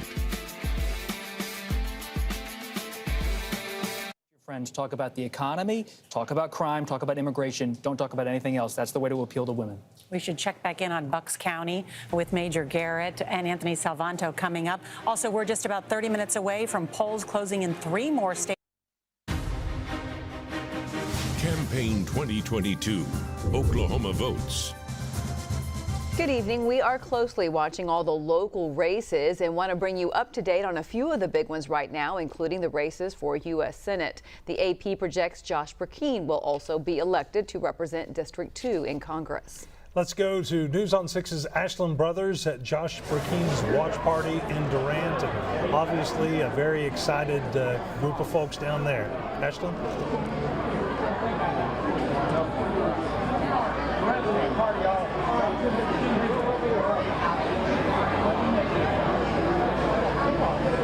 Obviously, we got some problems with Ashland's microphone, but a packed house in Durant in Bryan County at the watch party for Josh Brecheen. The last numbers I saw showed more than 70% of the vote going to Brecheen over his Democratic challenger to take over Markwayne Mullin's seat that he vacated. He vacated that seat when Senator Jim Inhofe announced he was retiring, and that kind of set forth really an unprecedented political free-for-all, so to speak, in Oklahoma, as more than a dozen candidates filed to try to replace Markwayne Mullin. Josh Brecheen's the one that made it through the primary, made it through the general election, 72% to 24% for Naomi And he said earlier during his acceptance speech, it was to his belief, it was only by God's own power that he has now made it this far, and says that he feels like it's important for him to get up there and fight against what he sees as a liberal leaning to the country and time to take it back. Mm-hmm. So, of course, now we're going to go with News on 6's Cal Day, who is at the competitors' watch party. Cal. Well, Lori Craig, a couple dozen people on hand here in Muskogee for Naomi Andrews' watch party. Of course, that race was called about 25 minutes ago. People out here say they aren't disappointed. In fact, they're already looking forward ahead to 2024 to get out and start campaigning yet again and try to tackle that race. Of course, Naomi Andrews ran unopposed to get here. And if it weren't for that reason, then Josh Brecheen could have won back in June without a challenger here tonight. She says it was important to her to have somebody who would challenge Brecheen for that spot. And although they did come up short tonight, they're not going away anytime soon. She's already planning to go back tomorrow and start picking up some projects, and then she says she'll take some days off. But again, these people are already looking forward to 2024. Back to you. Thank you, Cal. We get a couple-year break before we do this again, right? Hey, we're closely watching the race for Oklahoma governor right now. Let's go to those results, if we can. Pull that up. There we go. Kevin Stitt right now with 57% of the votes compared to Joy Hofmeister with 41%. That's with 67% of the precincts reporting. But again, many of those precincts are in rural parts of Oklahoma, still waiting for some sections of Tulsa and Oklahoma City to report. We are also looking, of course, at the race for state superintendent. As you can see, Ryan Walters is leading that race right now, 58% to 42%, with 69% of the precincts reporting. We'll have much more throughout the evening here on News on 6 and our streaming platforms. Your team at 4 p.m. We begin with breaking news this afternoon. Get it earlier. We have a major traffic jam on 244 right now. With Coop, Tatum, and Stacia.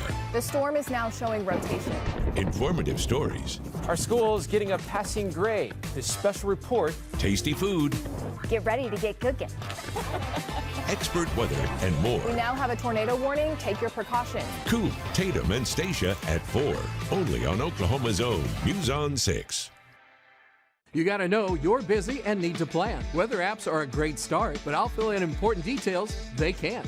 See this? A 40% chance of rain. That means 40% of us are going to pick up rain. But which 40? Winds will be crazy this day, but what time? A quick moving front could bring some storms. I'll tell you when they'll actually hit. Check in with me for a weather heads up. Get warned first with Travis Meyer, the Oklahoma weather expert. From the second your alarm goes off, 6 in the morning alerts are waiting to start your day. By your first cup of coffee, you'll see live reports from the top breaking news team. The suspect ran inside the Cox Convention Center. And important stories from everywhere. When you're ready to get dressed, you'll know the weather hour by hour. To me, this is a big coat day, especially for kids. And before you grab those keys, we'll help you map out your fastest route. Coming out of Tulsa Hills, planning for the normal slowdowns. Wake up better with 6 in the morning on Oklahoma's own News on 6.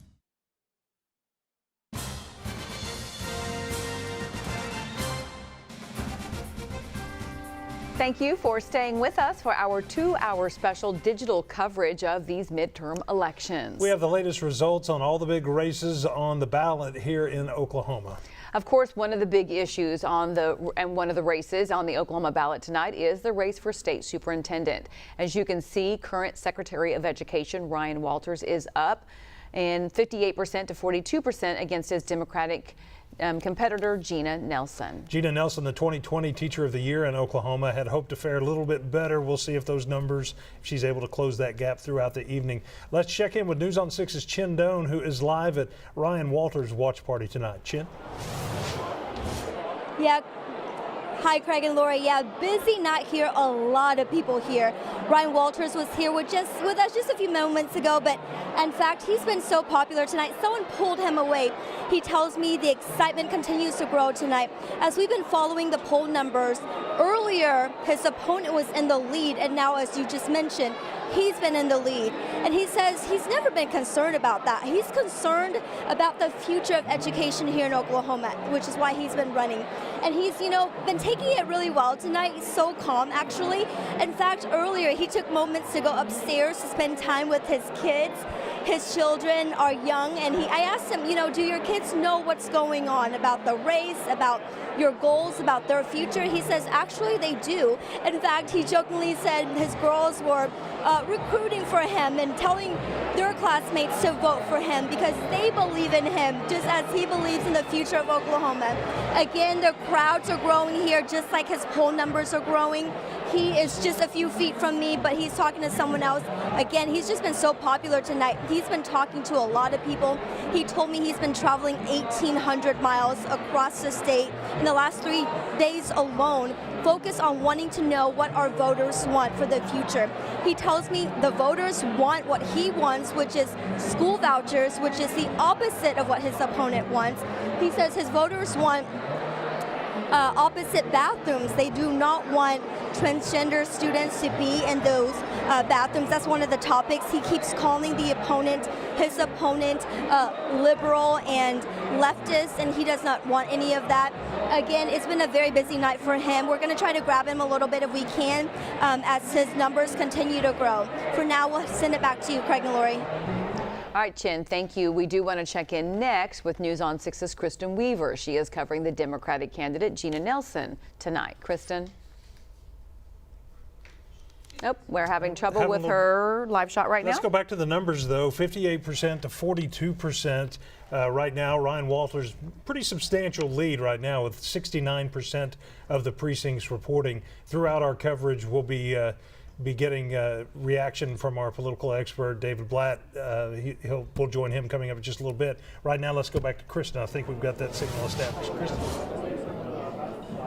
Hey, Craig. Hey, Lori. Sorry about that again. Reception is hard in here. Lots of people. But again, things are looking good, even though, at the beginning of this hour, we had told you Gina's had a little bit of a lead. It looks like at this point, Ryan Walters has taken that lead. But we just talked a couple of minutes ago to Gina's campaign manager, who says that they have not given up hope at all. They say that they are still waiting for those big numbers coming in from Tulsa and Oklahoma City, and they still are holding out hope for what those numbers will look like. And he had told me even in the past hour where people were still lined up at some of those polling spots. So some of those late numbers are what they are ready to, for those results. But Gina, her whole point throughout this campaign has been that she is somebody who understands what Oklahoma teachers need. She has been a teacher here in our state for 16 years. She was the 2020 Teacher of the Year, and she says that her whole goal, she's a first-time politician, her goal of running here is really just to put kids first. She wants to have a lot of focus on mental health. She wants to keep those public dollars going to public education. She says her opponent, Ryan Walters, wants that money to go to the wrong place and says those schools are already struggling. And another thing that she's really focused on if she wins the state superintendent spot is making sure that teachers in Oklahoma stay in Oklahoma. She says there is a teacher crisis and that she is very hopeful that she'll be able to pay teachers more and just let them teach. So again, we are still waiting for those numbers to come in. Some of those big numbers from Tulsa and Oklahoma City might be the game changers here, but we will keep you guys posted as soon as we learn more. Back to you guys. Thank you, Ms. Kristen. Well, of course, one of the most talked about issues, of course, races was the race for governor. And a lot of people were predicting it was going to be close. And then there was some national polling saying maybe not so much. Yeah, this was identified as one of those gubernatorial races across the country, again, to kind of keep an eye on, that typically would go red but might not this year. Well, boy, Kevin Stitt, incumbent Republican Governor Kevin Stitt, with an overwhelming lead right now, 57% to 41%, with 74% of the precincts reporting. So we're going to check in with News on 6's Jonathan Cooper. He is live at Governor Kevin Stitt's watch party in Oklahoma City. Jonathan.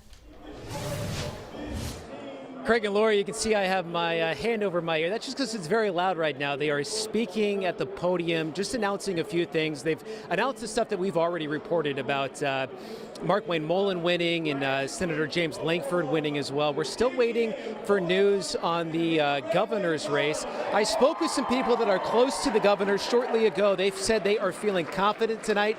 They are in a war room with him, and they're watching this in a separate area. Now, the big thing that they tell me is that Governor Kevin Stitt has won Cherokee County and he has won Muskogee County. Those are two counties that the governor had lost in 2018. So the fact that he has picked up these two counties has them confident.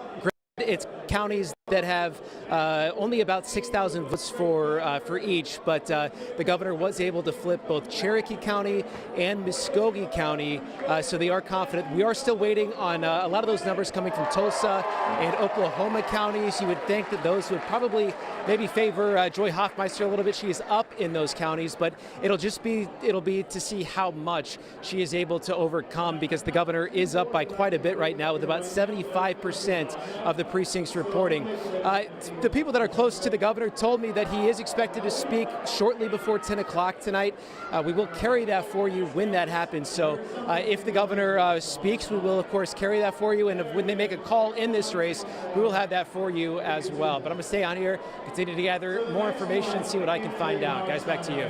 All right, Coop, thank you very much. That's interesting about those two counties and turning those counties. We'll get some more data and go through that later. Let's check in right now with News on 6's Tatum Gwynn, who's at Joy Hofmeister's campaign watch party. Tatum. Hey, Craig and Lori, still here at the Oklahoma History Center, and still no sign of Joy Hofmeister. We are told that she is watching those results come in privately. We still have not seen her. We hope to see her, hear from her very soon. Staff members say, not exactly where they would like to be at this point in the night in the way of results, though they are still hopeful, and perhaps maybe she could jump ahead. That is the hope, and that's what they are holding on to tonight. We still have seen a lot of people start to make their way, or continue, I should say, continuing to make their way into the watch party. All eyes glued to the monitors back there, hoping to see a change in those numbers and hoping to see Hofmeister perhaps start gaining some momentum, at least at this point in the night. Her campaign comes really down to setting Oklahoma up for the future. She says that everything, her foundation for the campaign has been education. That's where it all starts. From there, you have better health care, you have better jobs, you have a path to start building some better infrastructure. She says he has a modern infrastructure plan if she were to be elected. But again, it comes down to results tonight. They're still remaining hopeful. As soon as we get our eyes on Hofmeister or hear a change in those results, we'll be sure to bring those over to y'all. Lori, Craig. All right, Tatum, thanks again. Right now, we're going to sit down once again with our political expert, David Blatt, and we certainly appreciate your time and your expertise throughout the evening tonight. First off, your reaction to the numbers that we're seeing in the gubernatorial race. Some polls had indicated it might be a little bit closer, and a lot of folks thought it might be closer, but that doesn't look like it's going to be the case. Yeah, you know, there hasn't been a call made, and there is still a lot of vote to be counted in the metropolitan areas in Oklahoma County and Tulsa County, where Joy Hofmeister is doing very well and outperforming Drew Edmondson from 4 years ago.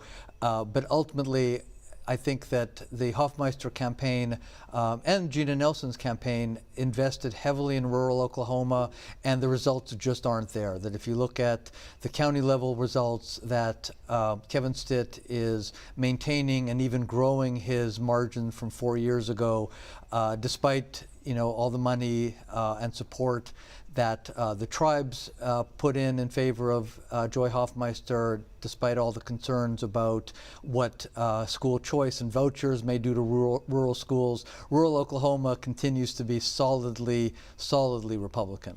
And Jonathan Cooper just pointed out just a moment ago that the governor believes that the numbers indicate that he's flipped Cherokee and Muskogee counties, and that's significant in this race. Yeah, so Cherokee was the one rural county that went for Drew Edmondson, along with Muskogee, which was to some extent his home county, and he won by one vote. But Cherokee County was probably a good test of the impact that the tribal endorsement and their efforts to rally tribal members for Joy Hofmeister in eastern Oklahoma, and it looks like those efforts have fallen short, or just weren't enough to overturn what is a pretty tough environment for Democrats nationally, and it's been a tough environment for Democrats for the last 2 decades. Right.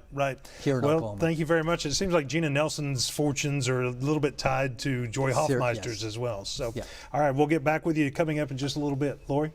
Thank you, Craig. Well, of course, these local elections are so important, but this election has very big national implications because it's going to determine the balance of power in Congress. So we've been speaking with our Washington Bureau Chief Alex Cameron throughout the evening. He is live now with a look at some of these key battleground states. So, Alex, let's start in Georgia. Republican Herschel Walker is challenging Democratic Senator Raphael Warnock. And so what is the latest going on in that race?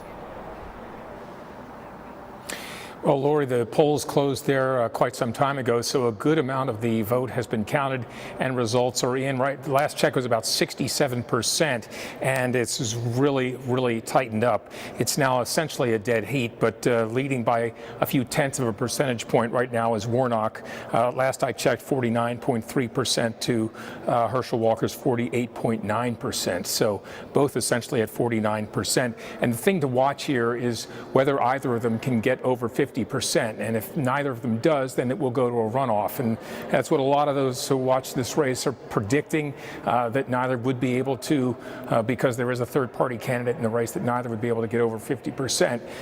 And then there would be a special election in December.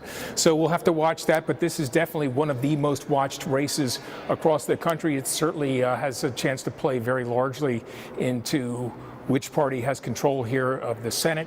It's widely expected that the House is going to go into Republican hands, but the Senate really still up for grabs as we went into today. So how this turns out, how some of the other races we may talk about turn out, will go a long way toward determining whether it's going to be the Democrats who hold on to their very slim majority, or whether Republicans can take both chambers in the final 2 years of the Biden presidency.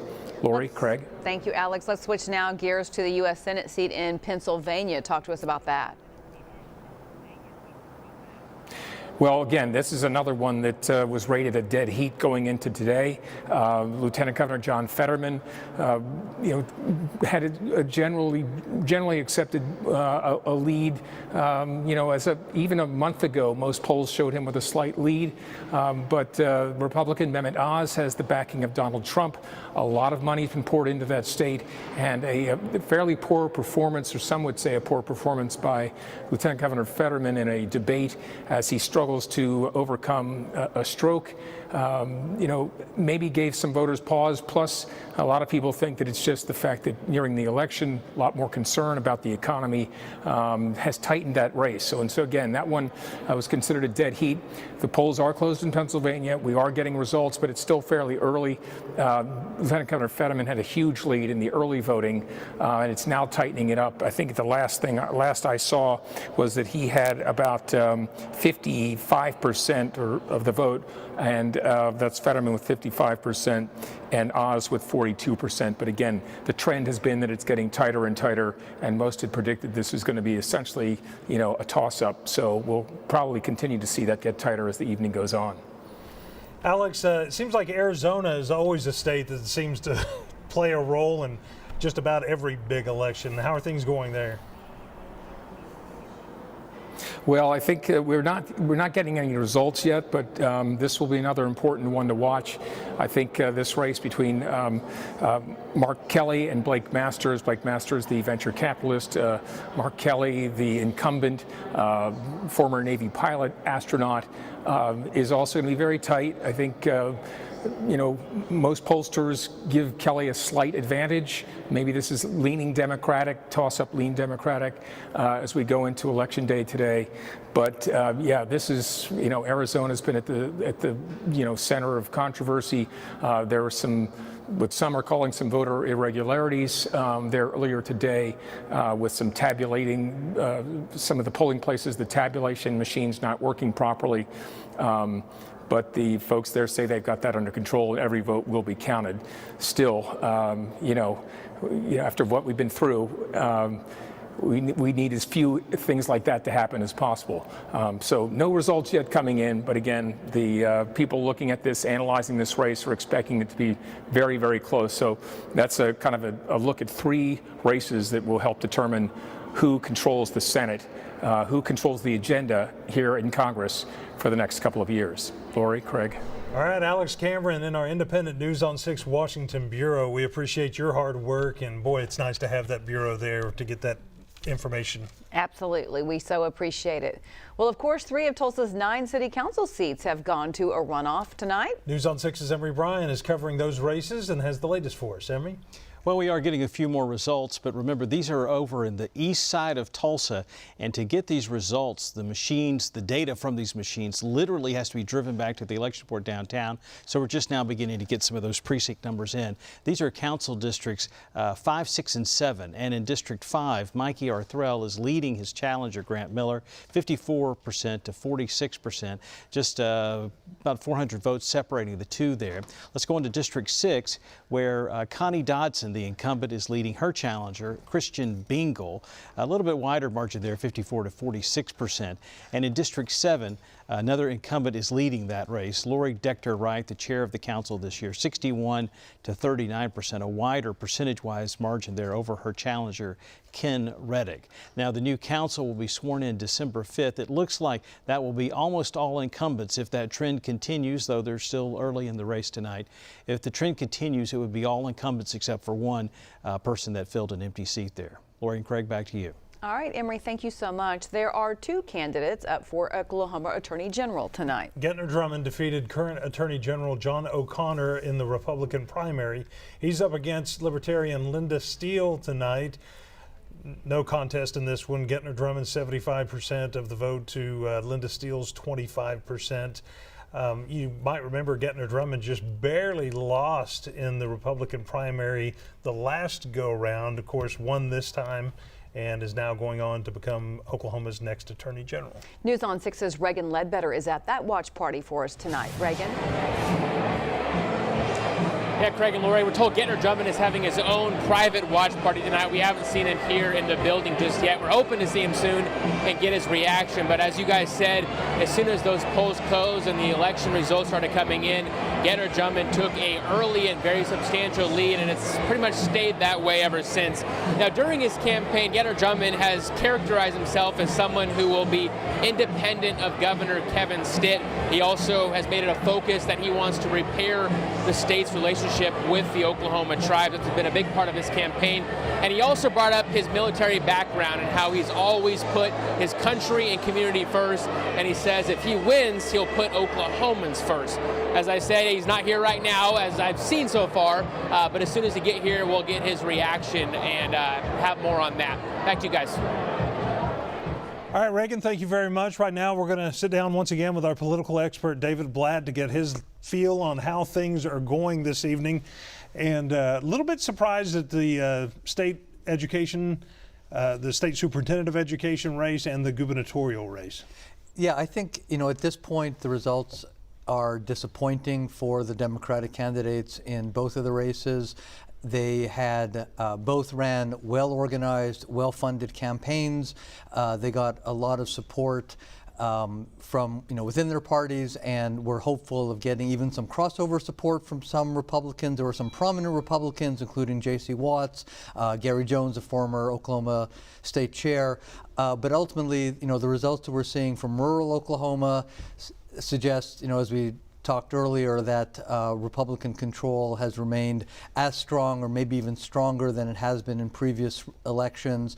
And I think the Democrats are going to increase their advantages in Oklahoma County. Joy Hofmeister looks like she will win Tulsa County, which something that Drew Edmondson wasn't able to do. But there just aren't enough votes in those metro areas to counter that rural tide. And we've got about 30 seconds left, but it's also, there's been a trend in Oklahoma that Republicans are gaining members, Democrats losing, Libertarians and Independents growing, right? If you look at party registration, it has been an uninterrupted rise in Republican registration and an even steeper drop in Democratic registration, because some of those Democrats have moved towards independence. So it is a huge mountain for Democratic candidates to try to climb in statewide races. Even if they're well-funded, as in this case, yeah. All right, David, thank you very much. We'll check back in with you. Of course, we will have the latest election results for you throughout the evening here on our streaming platforms and, of course, on News on 6 at 9 on the Tulsa CW and News on 6. Oklahoma's own Craig Day. Thousands of them are rounded up. The rain just simply has not let up. Oklahoma sailor who's serving aboard this amazing ship.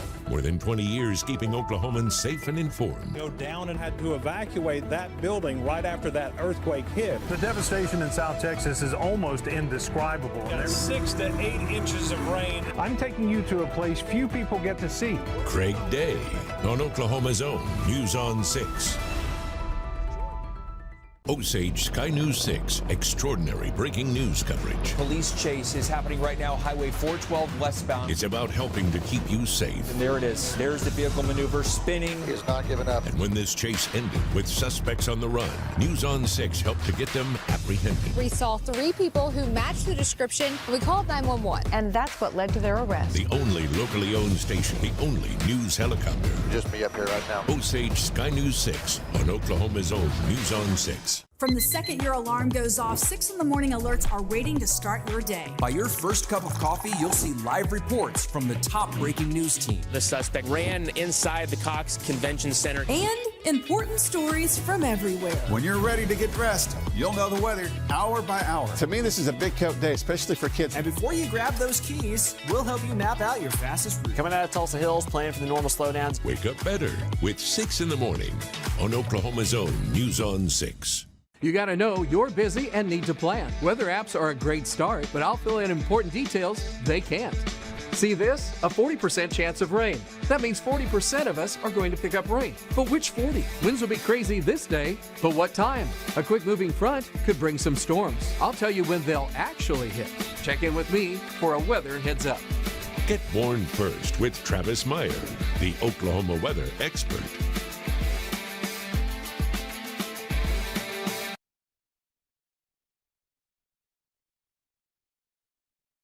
Oklahoma's own Craig Day. Thousands of them are rounded up. The rain just simply has not let up. Oklahoma sailor who's serving aboard this amazing ship. More than 20 years keeping Oklahomans safe and informed. Go down and had to evacuate that building right after that earthquake hit. The devastation in South Texas is almost indescribable. Got 6 to 8 inches of rain. I'm taking you to a place few people get to see. Craig Day on Oklahoma's own News on 6. Osage Sky News 6, extraordinary breaking news coverage. Police chase is happening right now, Highway 412 westbound. It's about helping to keep you safe. And there it is. There's the vehicle maneuver spinning. He has not given up. And when this chase ended with suspects on the run, News on 6 helped to get them apprehended. We saw 3 people who matched the description. We called 911. And that's what led to their arrest. The only locally owned station, the only news helicopter. Just me up here right now. Osage Sky News 6 on Oklahoma's own News on 6. From the second your alarm goes off, 6 in the morning alerts are waiting to start your day. By your first cup of coffee, you'll see live reports from the top breaking news team. The suspect ran inside the Cox Convention Center. And important stories from everywhere. When you're ready to get dressed, you'll know the weather hour by hour. To me, this is a big coat day, especially for kids. And before you grab those keys, we'll help you map out your fastest route. Coming out of Tulsa Hills, planning for the normal slowdowns. Wake up better with 6 in the morning on Oklahoma's own News on 6. You got to know you're busy and need to plan. Weather apps are a great start, but I'll fill in important details they can't. See this? A 40% chance of rain. That means 40% of us are going to pick up rain. But which 40? Winds will be crazy this day, but what time? A quick moving front could bring some storms. I'll tell you when they'll actually hit. Check in with me for a weather heads up. Get warned first with Travis Meyer, the Oklahoma weather expert.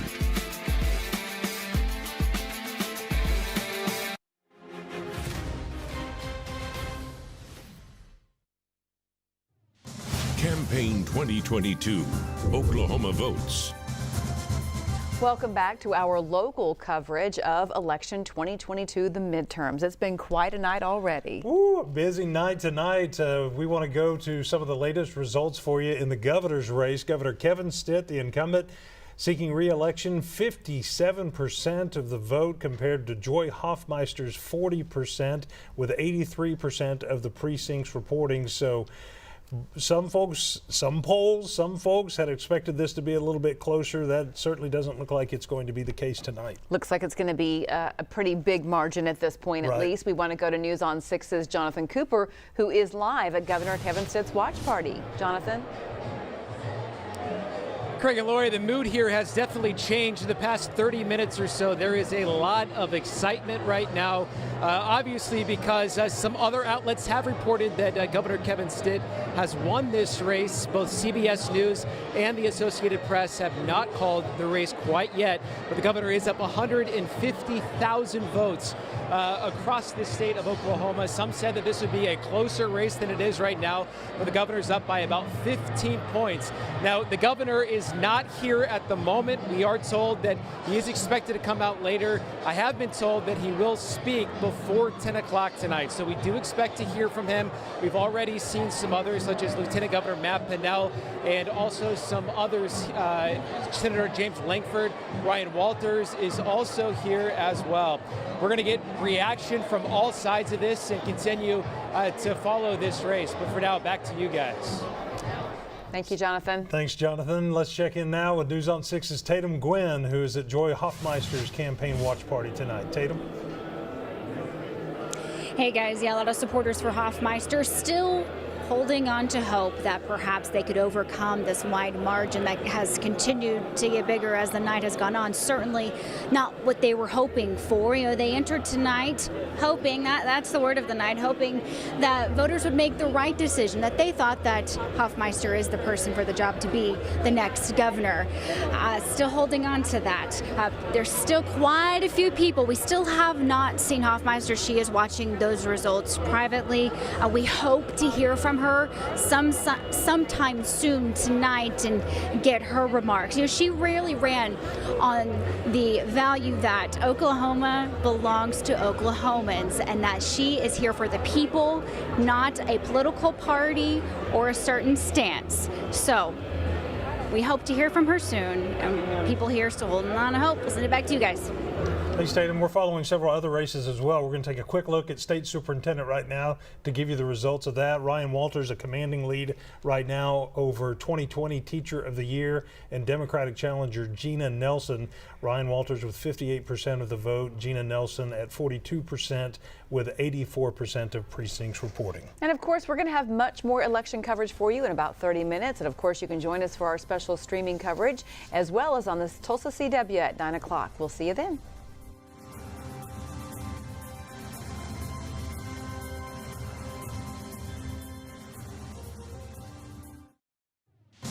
Oklahoma's own News on 6 starts now with Campaign 2022, Oklahoma Votes.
It is election night and races are already being called tonight. Republican Governor Kevin Stitt is winning his race to keep his position against challenger Joy Hofmeister.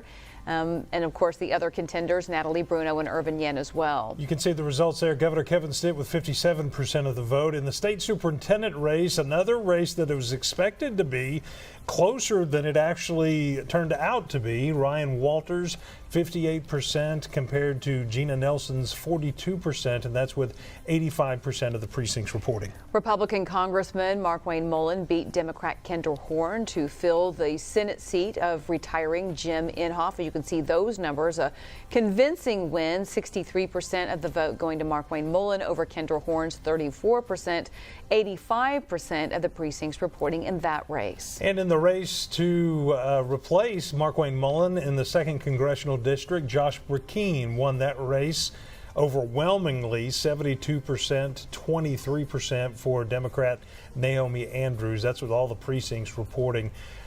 Josh Brecheen won in a very crowded field in the Republican primary and moves on in this general election, and soon he'll be headed to Washington. Oklahoma's own News on 6 starts now with Campaign 2022, Oklahoma Votes. Boy, what a night across Oklahoma, across the country, across green country. Thanks for joining us tonight. I'm Craig Day. And I'm Lori Fulbright. Voters across the nation voted today. We are getting some final numbers from many of Oklahoma's races. Some turned out to be tight, some not as tight as some expected. Take a look at this. We have reporters at campaign events all across the state of Oklahoma bringing us updates and reaction. First, we want to go to the race for governor here in Oklahoma. And as you can see from these numbers, it's not as close as some people had anticipated. Kevin Stitt up 56% of the vote. Joy Hofmeister 41% of the vote. News on 6's Jonathan Cooper is at the watch party for Governor Kevin Stitt, so we're going to begin with him. Jonathan. Craig and Lori, the mood has definitely changed here in the past 45 minutes or so. You can tell by the music they're playing. They've been playing Feeling Good by Michael Bublé. So if that's any indication of the music they're playing, Feeling Good is definitely a theme here tonight because Governor Kevin Stitt has a commanding lead on Superintendent Joy Hofmeister. You know, some polls had this race very close. In fact, the News on 6 Sooner poll had Joy Hofmeister up 4. But right now, the governor is up by 16 points points on State Superintendent Joy Hofmeister, who switched to the Democratic Party to run against Governor Kevin Stitt. Now he's up by at least 150,000 votes at last check. You know, something interesting about this is some of these very red states at the governor level, they've called it immediately at 7 o'clock. This race was closer than a lot of people thought it could be. In Alabama, for example, they called that one right at 7 o'clock for the Republican governor there. Because of that, T.W. Shannon, who ran against Markwayne Mullin for the Senate race, he told me that he was disappointed in Governor Kevin Stitt's campaign. He said that this was closer than he thought it should be. This was earlier in the night, though. This is what he told me at about 7:30. I think it is going to be close. A lot of us have been really disappointed with the performance of the governor. I mean, we thought this race shouldn't be close at all, but this is just an example of why you've got to really get out there and talk to people, visit with people. I'm concerned that this race is going to be a lot closer than it should be, but it's probably an opportunity for us as a party to really regroup and say, what do we need to do to make sure that we're moving Oklahoma in a conservative manner? You know, I talked to him at about 7:30 today. Right now, it isn't close at all. The governor is up by about 16 points. Some outlets have reported that he won. Both the AP and the AP and CBS have not called that race yet, but a lot of the vote has come in, and people here are confident. And a lot of, they talked a lot about the red wave tonight, and so far it appears that is happening. For now, though, I'm going to send it back to you guys. Once we get confirmation or hear from the governor, we'll take that for you live as well. Back to you guys. All right, Coop, thanks very much. A much different atmosphere at the watch party that News on 6's Tatum Gwynn is covering in Oklahoma City. She's with the Joy Hofmeister campaign. Tatum? Yeah, Craig, certainly a different atmosphere here at the Oklahoma History Center. In fact, I've just seen a few supporters call it a night, grab their stuff, head out the door. So certainly not the results that they were hoping to see at the beginning of the night. You know, Hofmeister, she came into Election Day with a lot of momentum. She'd been able to garner support from a lot of groups who say they have felt unsupported by the governor up until now. You know, she has her background in education. She started in the classroom and then worked her way up to being the state superintendent. She hoped that perhaps could have been enough to get her the spot in the governor's office. Again, we have not seen her tonight. We have not heard from her yet. We hope to hear from her very soon. They're still not ready to make any sort of concession speech at this point. Again, like Jonathan just said, the AP and CBS have not called this race. So supporters here still holding on to some hope. We'll be able to, as soon as we hear from Hofmeister and get in word that she's coming in, we'll be sure to let you guys know. We'll send it back to you in studio. All right, Tatum, thank you so much. We're going to check in now with News on 6's Chin Doan, who is live at Ryan Walters' watch party. Chin. Yeah, Lori, you can feel the atmosphere here. A lot of momentum for the GOP, for Mr. Walters, who's standing next to me. And you know the numbers have jumped quite a bit. Initially around 7 o'clock when the polls were closing, it showed the opponent was leading by about 5% at some point. But now, Mr. Walters, you are in the lead by about 15%. And you've told me from the beginning you were not even concerned about any of those numbers. Yeah, we knew that this was going to be a Republican blowout tonight. We knew this was going to be a red wave tonight. I have talked to voters in every county. They don't want Joe Biden's vision for our schools and for our state. What we want is our kids to get a good education without indoctrination, and that's what you've heard tonight from our voters loud and clear. It's a rejection of Joe Biden's radical agenda. And you know, throughout the night, people could not stop talking to you. There were times when we had to pull you away so that you could do an interview with us. What are people saying to you tonight? They are so excited. You know, that this is what we want, a better education system. We don't want the feds involved. We do not want Joe Biden pushing his way into our state. We know our students can be successful, and we know that Republicans have a plan to do it. So we've heard it loud and clear tonight from all these voters and all these grassroots folks. Get Joe Biden out of our state and empower parents. And what would be your first priority if you were to win this election? Yeah, it's going to be to audit the entire department and make sure that we're not spending any dollars on indoctrination and make sure we're not spending any dollars that aren't helping kids, and make sure that transparency is in place in the State Department and our schools. Voters and taxpayers need to see how every single dollar is spent in our schools so that they can be held accountable for those taxpayer funds. Thank you so much for your time. Again, Ryan Walters leading his opponent Gina Nelson by about 15%, with about quite a few precincts already reporting tonight. Craig and Lori, back to you. Okay, Chen, thanks very much. Now let's check in with News on 6's Kristen Weaver, who is covering the Democratic candidate Gina Nelson's campaign tonight. Kristen? Hey, Craig. Hey, Lori. Well, you just heard Chin, talking about the numbers there. I talked to Gina Nelson's campaign manager just a couple of minutes ago. He says regardless of what happens tonight, they are staying optimistic. They're counting on those votes from Tulsa and Oklahoma City, those last-minute votes rolling in. But he says regardless of what happens, they are just grateful for all the people that came out and voted for Gina, that believed in her platform. Throughout this whole race, Gina Nelson had believed in, just putting public education first, making sure that those public tax dollars will stay in public schools. She also wanted to focus on, making sure that teachers in Oklahoma stay in Oklahoma, focusing on pay raises and resources. And again, she wanted to make sure that all schools had the same access to high-speed internet and equipment, whether they are in rural cities or bigger cities. And her campaign manager, Adam Graham, says that he is proud of all the Oklahomans who believe in Gina's mission. Take a listen.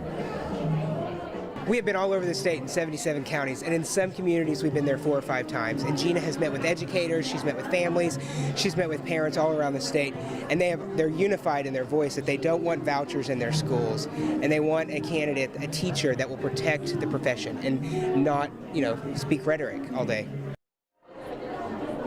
And all night we have been waiting for Gina Nelson to arrive here. We have not seen her yet. The last we heard is that she's with her family watching the results, having dinner, and that, whenever that time comes, she'll come out and give her speech here. But we will, of course, keep you posted all night long. Back to you.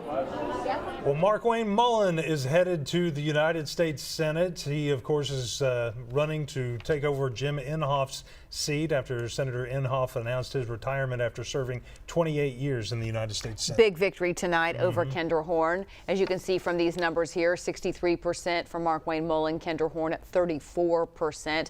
Kind of an uphill battle, I think, for Kendra Horn being a Democrat in that race, of course, and of course him already being a congressman as well. So we're going to go to News on 6's Amy Slanchik now. She's at Markwayne Mullin's watch party. Amy? Hey, Craig and Lori. Senator-elect Markwayne Mullin gave his acceptance speech just about an hour ago, and you can see there's quite a crowd still here gathered. Of course, this room was packed here at the Stokely Event Center all night long, and even an hour later, still a lot of supporters here. He started his acceptance speech by thanking everybody. He spent a couple minutes doing that, thanking his wife, Christy, thanking his 6 kids, and thanking all of his volunteers, many of them here tonight. As a Cherokee Nation citizen, Senator-elect Markwayne Mullin will be the first Native American in the U.S. Senate since 2005. So think about that. It's been 17 years. Mullin has served in the House of Representatives since 2013 and is currently serving his 5th term. He has endorsements from both former President Donald Trump and Senator Inhofe. And here's part of what he had to say in his acceptance speech tonight. Well, the red wave just started. We're getting this country back.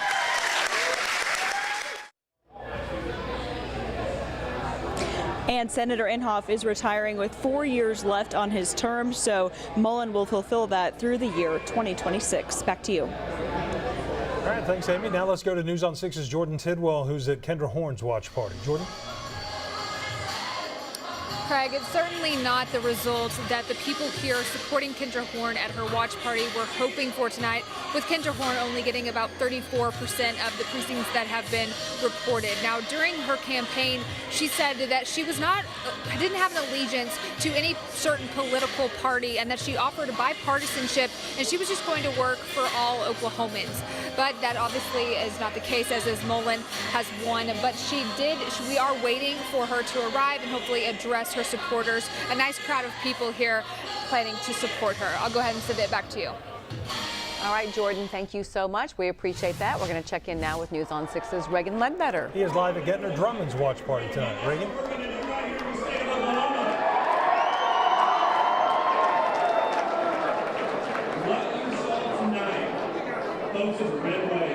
Yeah, Craig and Lori, very loud in here right now. Ryan Walters is speaking. We still have not gotten our first sight of Gettner Drummond just yet. Now, he took a very early lead in his race over Linda Steele, a substantial lead, and that lead stayed that way. Now, he had a private watch party tonight, but I'm told he is going to be showing up here at some point. Now, this was Drummond's second time running for AG after losing in the 2018 primary by just a little more than 200 votes. He was able to take a big lead, like I said earlier today, and take that victory. Now, Drummond defeated current Attorney General John O'Connor in the primary election back in June. His campaign has been about repairing the relationship between the state of Oklahoma as well as with the Oklahoma tribes, and that's been his goal during his campaign. We should be hearing him speak at some point later tonight. Back to you guys. All right, Reagan, thank you very much. Is he at a rock concert or is he at a political campaign? Yes, it is. Of course, we have lots more election coverage as Oklahoma decides who they want represented them at all levels tonight. We'll be right back with more results coming up.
Welcome back to our extensive team election coverage tonight. You can see Josh Brecheen in Oklahoma's 2nd Congressional District overwhelmingly winning that office, 72% to challenger Naomi Andrews, 23%. We're going to go to News on 6's Ashlyn Brothers, who is with Josh Brecheen tonight at his watch party. Ashlyn? Yeah, hey there, Lori and Craig. We are in Durant right now with Josh Brecheen, the next congressman for District 2. What an exciting night for you. You actually got a little bit emotional when you addressed your crowd tonight, some of your supporters. What was going through your head when you made that speech? I was thinking about the legacy of Tom Coburn. Had at least 5 or 6 former Coburn staffers in the room with me, and just the reverence that all of us had for the mentorship he provided to all of us. You've had a very busy year with the primaries and with the runoff election, U.S. Congress, hundreds of thousands of constituents. It's a very big responsibility. Why now? Why run for office now? Because our nation's in trouble with what just clipped into a $31 trillion national indebtedness that says that every man, woman, and child, every baby that opens its eyes and takes in its first breath of air owes $90,000 to pay off their share of the national debt, and that's the underwater size of this iceberg that our nation is facing. We're seeing the tip of it through inflation, that every family is spending $7,000 more this year than what they did last year to buy the same goods and services because of devaluation of the dollar. But we are a nation that's in an economic nosedive because Congress refuses to live within its financial means. Well, just to echo what Craig said, you won overwhelmingly by more than 72% of the vote. Congratulations yet again, Mr. Brecheen. Thank you. Back to you guys. All right, Ashlyn, thank you. We're going to go now to News on 6's Cal Day at the Naomi Andrews Watch Party. Cal? Well, Lori, a couple dozen people were on hand as those results started to trickle in. That race was called about 8 p.m. We talked with Naomi Andrews, who ran unopposed to get to the Democratic nomination. She says she's not disappointed by the results. She's hopeful that her opponent will stay true to his campaign words. I really hope that Josh lives up to his word of the things that he said. He says that he is a man of integrity, and I hope when Jeff Yass calls him, the person who donated $3.4 million through the school voucher pack, I hope that Josh says, we are not shutting down Oklahoma schools. Our rural schools are the lifeblood of our community. Andrews and her supporters say they're already looking forward to 2024. Back to you. From the Bob Mills Weather Center, Oklahoma weather expert, Stacia Knight. It has been a warm election day today. The clouds have been stubborn. The rain was this morning. Ever since then, it's cleared out at 68 right now. So still on the warm side, and tonight our temperatures will be staying in the 60s. However, this afternoon we topped out everybody in the 70s. The exception was out in Pawnee, where you got up to about 69. So temperatures at this hour, like I mentioned, still in the 60s. Sallisaw is still near 70, it coming in about 69, and 65 down in McAllister. Tonight, those south winds will stay with us, along with partly cloudy skies. We'll start tomorrow off low 60s, not seeing much change in temperatures. But tomorrow afternoon, we're up to 80 in Tulsa, 80 Tulsa to the south with a strong south wind gusting 25 to almost 30 miles per hour. Then on Thursday is going to be a warm and windy day, but Thursday afternoon, we're going to start to see a front come through and temperatures will be a lot more colder this weekend. All right, so Thursday morning we start again in the 60s. Here comes the front. Now look at the temperatures up around Bartlesville and Pawnee and Pawhuska Thursday afternoon. You're in the 50s. But from Tulsa to the south, you're still in the 70s. So this front is going to open the door to a much colder air mass, but it's also going to bring in a chance for showers and storms Thursday evening into Thursday night. Some of the storms could be on the stronger side, especially from Tulsa to the north. Heavy rain, some gusty winds, maybe even some small hail. The severe weather potential, that is more up in Kansas and Missouri and back up into Iowa, but we'll be watching especially southeastern Kansas for some of those stronger storms to get near severe criteria. And then we'll continue with on and off showers, rumbles of thunder into our Thursday night, leaving by the time we start our day on Friday, 6-7 o'clock. Skies are clearing. Temperatures are in the 30s and 40s. Friday afternoon, which is Veterans Day, a strong north wind, highs only in the 40s and 50s, and we're going to keep some chilly air around for the weekend. So if you're headed to the Veterans Day parade in Tulsa, bundle up. Wind chill values will be in the 30s, the upper 30s. So chilly for this weekend and the next week. Take a look. That chilly air sticks around. We'll talk more about what happens coming up, but that's a look at your 9-day. News on 6 will be right back.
Campaign 2022, Oklahoma Votes.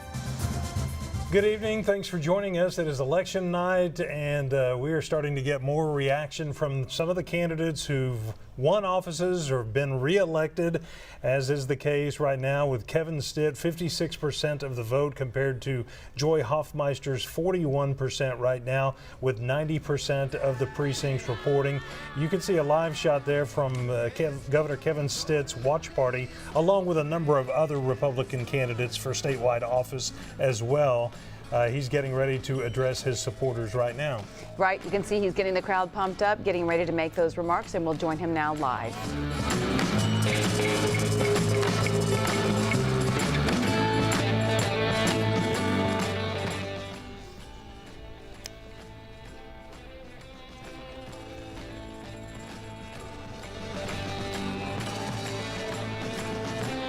Obviously, we've got some difficulties with the audio right now. It sounds like we're listening to a classic rock radio station rather than Governor Stitt, but things are rocking and rolling in Oklahoma City at his watch party right now as he addresses his supporters. Hopefully we have the audio fixed now. I think we got it now. I want to thank my families here tonight. They've stood with me every time. My mom and dad are here with me on stage. Such an honor to have them here. And my brothers, Keith, Stitt, and my little brother Kent. Where's Kent? And then all of my children here. Natalie Stitt is getting married to Joseph, my future son-in-law. Drew.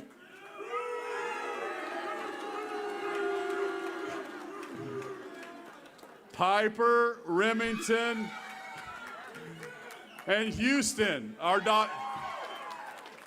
daughter Kate is away right now. And to the greatest First Lady in state history, Miss Sarah Stitt.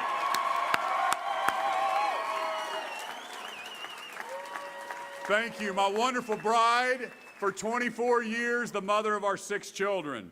She's been by my side the whole time. Man, a praying, godly wife is wonderful. Thank you so much, Sarah.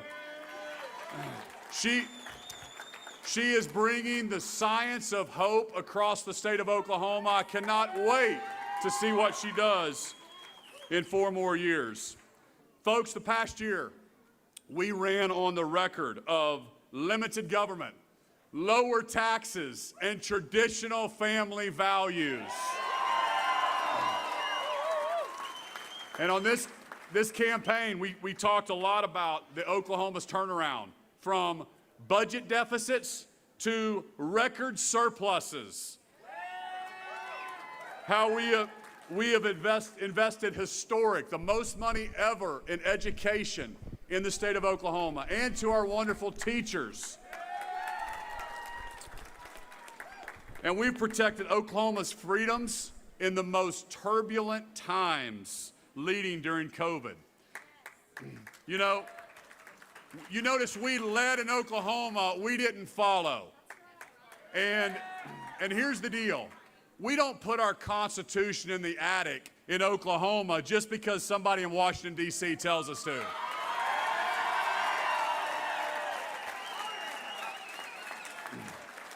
And as a result, we now have the brightest economy in our state's history.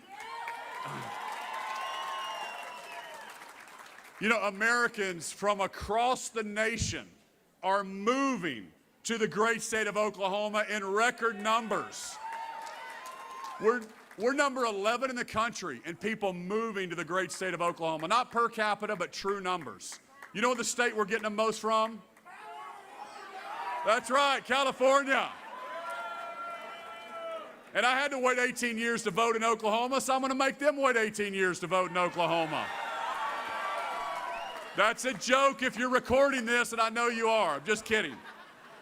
No, the Californians are saying, hey, we're moving to Oklahoma because of your pro-business, pro-freedom policies. You were shutting our churches down and our schools down. We love the freedom that you have in the great state of Oklahoma.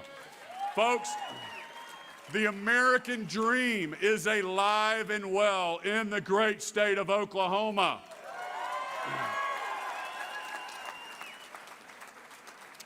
Oklahomans stated loud and clear today that they are proud of how far we've come. Even with upwards of $50 million in dark money, Oklahomans, they knew the truth tonight. This reminds me of Governor Nehemiah in the Bible. Have you guys read that? He set out a task to rebuild the walls, but had to lead the people through fear, disinformation, and chaos, brought on by those who wanted the people to fail. Tonight's victory is a resounding rejection of the secret, dishonest tactics in Oklahoma politics. And a rejection of every one of them that deployed them. In the end, truth won tonight. And we are going to continue to build Oklahoma with strength and vision for the next generation. Over the next 4 years, we're going to continue to build a school system for our children, one that meets their unique needs and grows their God-given talents. We're going to ensure that every child has access to a quality education, regardless of their zip code or their financial resources.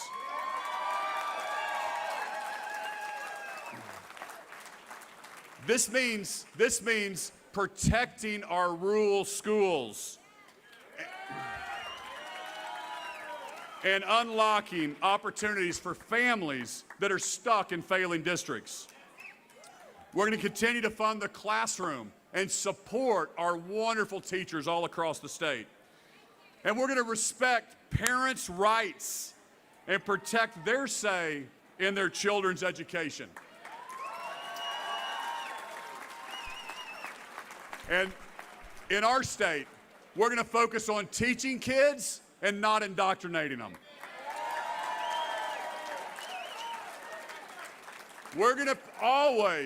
I will always protect the taxpayer. I believe in smaller government, lower taxes. Ronald Reagan said it best when he said, government is not the solution. Most of the time, government is the problem. And there you have Governor Kevin Stitt addressing his supporters, saying the American dream is alive and well in Oklahoma. And of course, talking about his record and what he believes brought him to this point. Now we're going to go to the other campaign. Joy Hofmeister is now speaking to her supporters. And I am speaking from Oklahoma City tonight with the state capitol right behind me. But for those of you watching in many other parts of this state, these remarks are for you too. Tonight, I hope you hear me loud and clear. Oklahoma still belongs to you.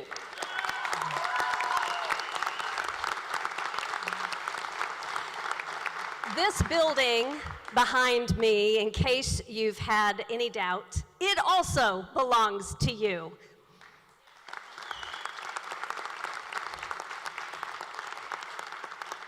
Your state, your government does not belong to any one party or any one politician. Even if the results were not in our favor tonight, never forget that your voice is necessary and important. This hard-fought election has proven that Oklahomans with different political persuasions can carve a path built on common sense, respect for one another, and working hand in hand to get things done. These are the values you've shared with me as I've traveled across the state. And it's been the honor of my life to champion your values and believe with you in hope for change.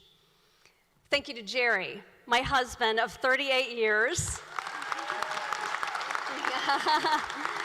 who has always believed in me and always committed himself to our faith and our family.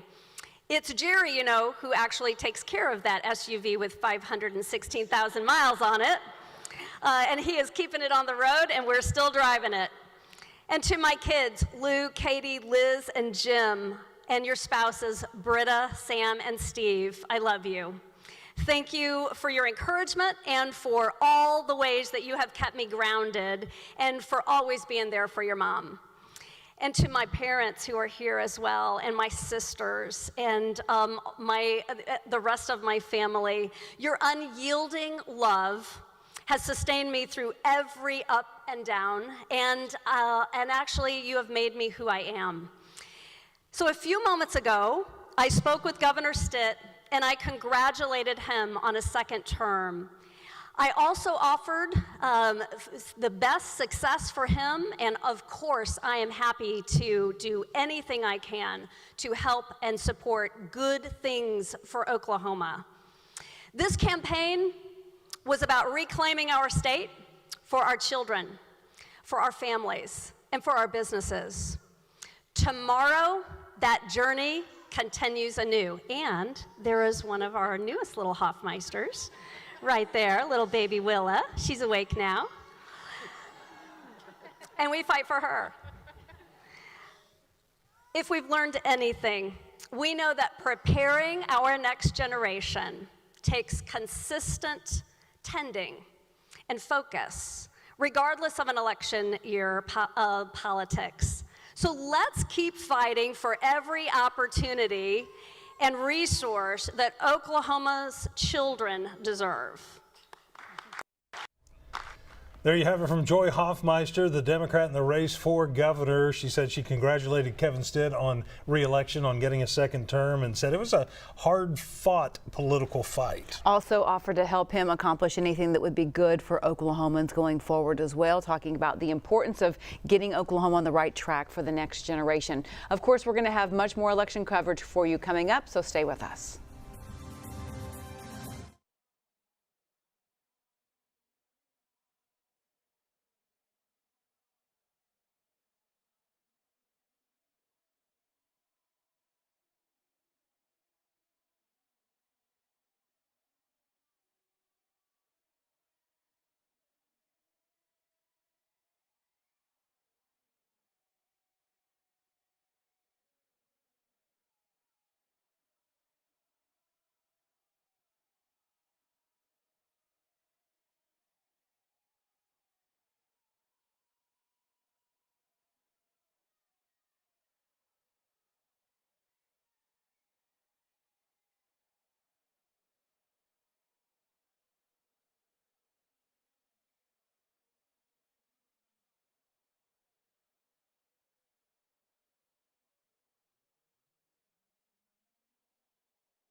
Welcome back to our extensive team coverage of the midterm elections here in Oklahoma. And of course, we're following some of the results nationwide as well. Of course we are. But here in Oklahoma, one of the races that had a lot of people talking is the race for state superintendent. As you can see the numbers now, with 94% of the precincts reporting, Ryan Walters up 57% over Democrat competitor Gina Nelson. And we are going to check in with News on 6's Chin Doan, who is live at the Ryan Walters watch party, just interviewing him moments ago. Chin. Yeah, Craig and Lori, the momentum continues to grow. As you mentioned, those numbers continue to grow tonight. Ryan Walters has told me all night he has never been concerned. He's been excited throughout his campaign, throughout the race. And tonight he continues to stay here to talk to voters, to talk to a lot of his supporters. A lot of them, he says, have been a part of his campaign from the grassroots on. His family members from all over the state are here, including his children and his wife. Tonight, he actually moments ago was at the podium talking and thanking his supporters. He hasn't officially given his victory speech, but he did post on his social media, thank you, and that he was excited to serve our state for 4 more years. Again, he spoke at the podium moments ago. Here's what he had to say.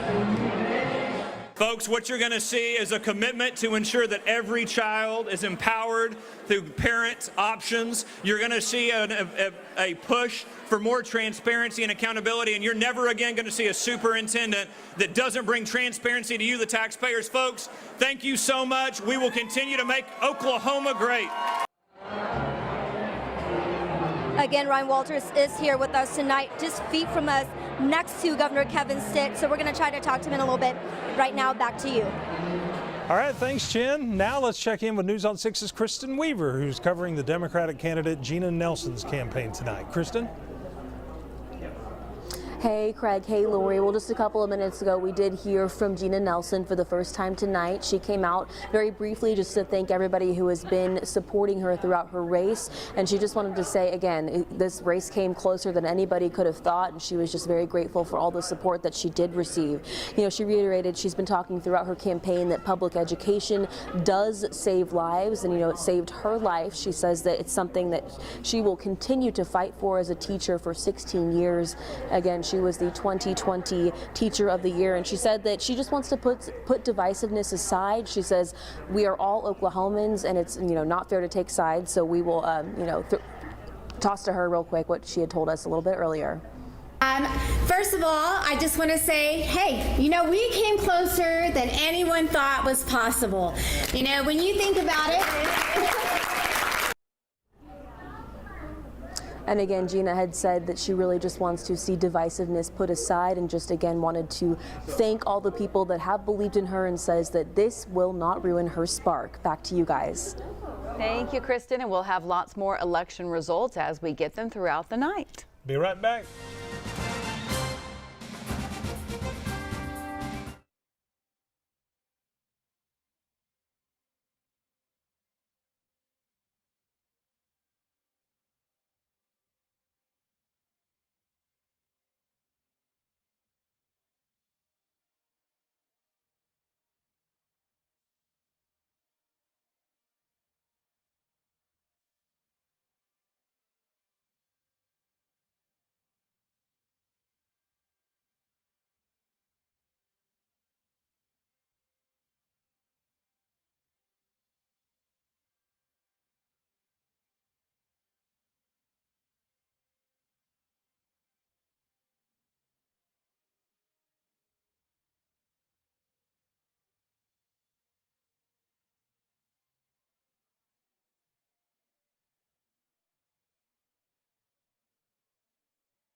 It has been a busy night tonight for elections. Governor Kevin Stitt has won re-election, and we're going to go to News on 6's Jonathan Cooper.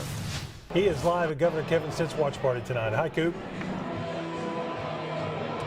Hey, Craig and Lori, it is very loud in here, and as you can imagine, it is a party. They are celebrating tonight in what has truly been a red wave here in Oklahoma, and Governor Kevin Stitt has won re-election in what has been not as close of a race as some of the polls may have suggested. The governor going back up on stage. I'm going to have my photographer zoom in right now. You can see he is there with his family, a lot of his supporters. Those are actually a couple of his sons that are there with him taking pictures. You guys heard some of the governor's speech moments ago, but to recap, he said that dark money lost in this race. More than $50 million came in from out of state, hoping to flip this race towards Joy Hofmeister, who flipped to the Democratic Party in this race. And honestly, the governor has said that he is going to continue to fight for Oklahomans. He's going to continue to build a school system for our children, including rural schools. He believes in small government and low taxes. The big thing here tonight, though, Governor Kevin Stitt has 4 more years as governor of the state of Oklahoma. People here were chanting 4 more years as that announcement was made. We still don't have the exact final tally, but it looks like a big win for Governor Kevin Stitt here tonight. Back to you guys. All right, Coop, let's go over that. It's 56 to 41% in the race for governor right now. And, of course, Governor Kevin Stitt said the American dream is alive and well in Oklahoma right now, and that Oklahoma rejected Washington's demands to shut our economy down during the pandemic and that sort of thing. Also said he felt like Oklahomans saw through some of the lies that maybe they've seen during this election campaign cycle. We're going to go to News on 6's Tatum Gwynn, who is at Joy Hofmeister's campaign party, who just gave her concession speech. Tatum. Hey guys, yeah, Joy Hofmeister just left the stage. In fact, she just left the building with her family. She's called this campaign the honor of her life. And also took a moment to tell the crowd that she hopes Governor Kevin Stitt listened to the voters who want to see Oklahoma get back on the right track. That was their hope tonight, and trying to get Joy Hofmeister into office. Of course, that is not what happened. She did tell the crowd that she spoke with Governor Kevin Stitt over the phone to offer him congratulations, and says that she is happy to support him and happy to support any of the good, positive things for Oklahoma. Now, she also said, she told the crowd tonight to never forget that your voice is necessary and important. She says this hard-fought election proves that Oklahomans can carve a path on common sense, respect, and working hand in hand to get things done. We'll have more of that speech coming up later tonight at 10. Craig, Lori. From the Bob Mills Weather Center, Oklahoma weather expert, Stacia Knight. Well, like I mentioned earlier, it's been a warm election day today with temperatures topping out in the 70s, and we have a couple more warm days ahead of us before temperatures start to take a tumble. And this weekend, we're back to big coat weather. For tomorrow at the bus stop, 64 in the morning. Now, rain chances, not tomorrow. Mostly cloudy, though, to start the day, and then partly cloudy by the time you're picking up the kiddos. Temperatures will be almost 80 degrees at pickup line tomorrow. So if you send them to school with a jacket, the jacket will come home in the backpack. I do want to bring a quick update to the Ida Belt tornado. The National Weather Service out of Shreveport has upgraded the tornado that went from Red River, Texas up into McCurtain County as now an EF4. And even when tornadoes cross state lines, they're still going to have 1 rating. So the damage in the town of Ida Belt was EF3 damage, but the entire tornado will now have a rating of EF4. And for Oklahoma, the last time that's happened, it's been a while. In fact, now we've ended the second longest stretch on record since 1950 without an EF4 or stronger. So still a very important situation to take note of, and folks are going to be cleaning up for quite a while down in far southeast Oklahoma, northeast Texas, and even over into Arkansas. Tonight, temperatures are sitting in the 60s. We're at 67 downtown, 66 in Glenpool, and really temperatures aren't going to drop too much more. In fact, they'll hold steady in the 60s overnight with a south wind and keeping the clouds around. Tomorrow, upper 70s and low 80s. Very, very warm tomorrow with a strong south wind.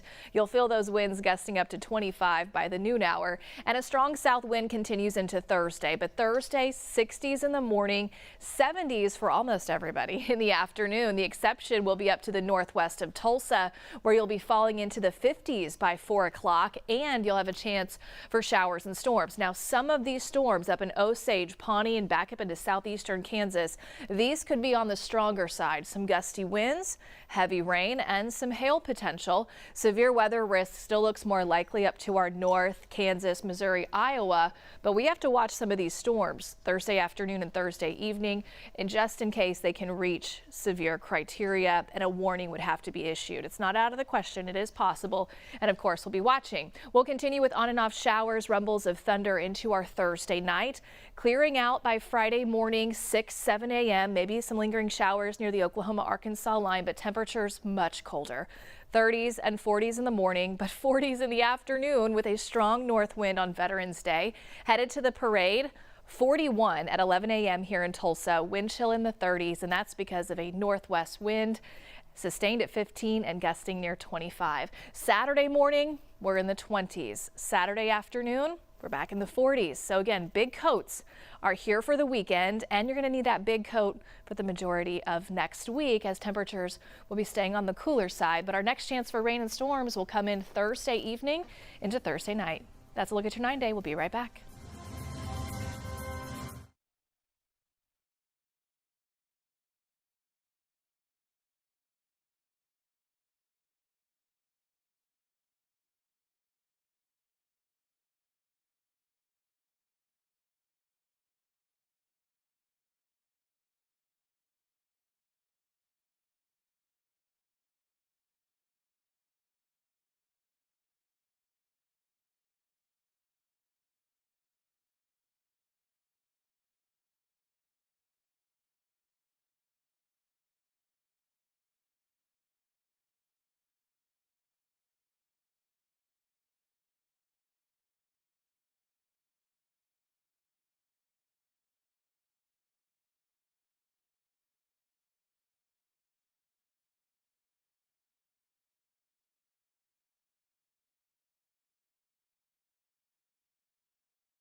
Woo! Woo, it's been a busy election night here in Oklahoma. It's been a busy campaign season here in Oklahoma. It sure has. We have a look at for how things stand right now for you. Of course, it looks like for sure Kevin Stitt has won re-election. He's given his victory speech. Joy Hofmeister called and congratulated him on that victory. It's a pretty overwhelming victory, a re-election bid for Governor Kevin Stitt.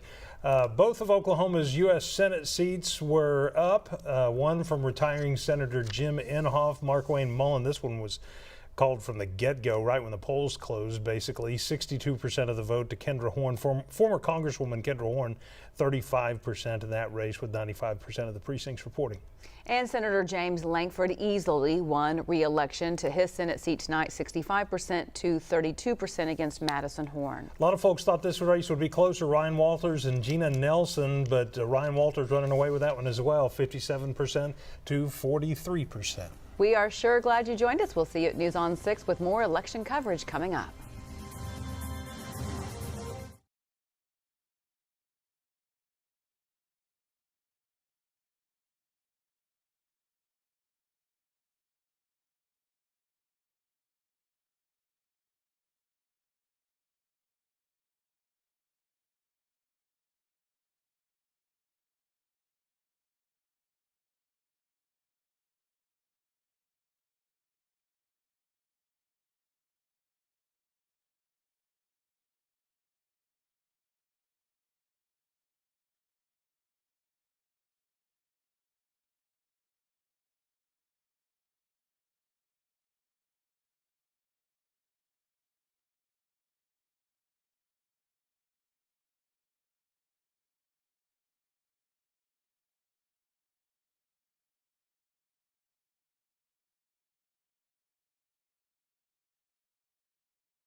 Oklahoma's own News on 6 starts now with Campaign 2022, Oklahoma Votes. We are getting a lot of reaction to a big election night for Oklahoma and the rest of the country. Thanks for joining us here tonight at 10 o'clock. I'm Craig Day. And I'm Lori Fulbright. Oklahoma's decided who will be governor, as well as our entire congressional delegation. Nationally, of course, voters are determining who will control Congress, as well as several important governor's races. We have reporters assigned all over Oklahoma to cover both sides of the big races tonight. We're going to start with the governor's race. Republican incumbent Governor Kevin Stitt was in a tight race, we thought, at first against Democratic candidate Joy Hofmeister, but that turned out to be not the case. Indeed, he ended up winning handily re-election for the next 4 years. So we're going to check in with News on 6's Jonathan Cooper, who has been covering Governor Kevin Stitt's watch party tonight for us. Jonathan. Craig and Lori, it is a party here in Oklahoma City. There is still a lot of music playing. To give you an idea, they've played Michael Bublé's Feeling Good about 4 times. So they are feeling good tonight. Governor Kevin Stitt has won re-election in this race. The governor is up 14 points with about 95% of the vote in, and that is much different than some of the polls had it as a much tighter race. Now, the governor spoke just moments ago. He talked about dark money in this race. About $50 million was brought into Oklahoma to support Joy Hofmeister, who switched from the Republican Party to the Democratic Party just to run against Governor Stitt. The 5 major tribes in Oklahoma supported Joy Hofmeister, but that was not enough. Governor Stitt won both Cherokee and Muskogee counties. Those are 2 counties he lost 4 years ago. He won those counties here in 2022. The governor said that Californians are coming to the state of Oklahoma because he is pro-business and he is pro-freedom. He said he will continue to build our rural districts. He believes in small government and cutting taxes. This is just a little bit about what he said just moments ago. And we are going to continue to build Oklahoma with strength and vision for the next generation. Over the next 4 years, we're going to continue to build a school system for our children, one that meets their unique needs. I'm told Governor Kevin Stitt was very confident going into tonight. I spoke with those close to him. They said he expected that Oklahomans would come out strong for him, and it appears they did. Reporting live in Oklahoma City, Jonathan Cooper, Oklahoma's own News on 6. Right now, we want to check in with News on 6's Tatum Gwynn, who is at Joy Hofmeister's campaign event, if it's kind of still going on there. She's got reaction from Hofmeister tonight. Hey guys, yeah, the watch party now starting to wrap up, and although tonight did not shake out the way that people that were in this room had hoped it would, there are still some victories they say that they are celebrating tonight. Supporters say she did earn the respect of tribal nations. That was a very big victory for this campaign. Hofmeister told the crowd tonight that she hopes that the governor can carve a path to create a better relationship with all of the tribal nations. And she really ran on the value that Oklahoma belongs to Oklahomans, and the results tonight do not change that. Listen in. Well, and that is the question is, where did the... Your state, your government does not belong to any one party or any one politician. Even if the results were not in our favor tonight, never forget that your voice is necessary and important. Where their beliefs and values are. Now, Hofmeister did tell the crowd that before taking the stage, she spoke to Governor Kevin Stitt on the phone to congratulate him, and says that she is happy to support him and happy to support any good measure for the state of Oklahoma. Now, she ended her speech encouraging all of her supporters to keep fighting for opportunity and every great resource that the children of Oklahoma deserve. Craig, Lori.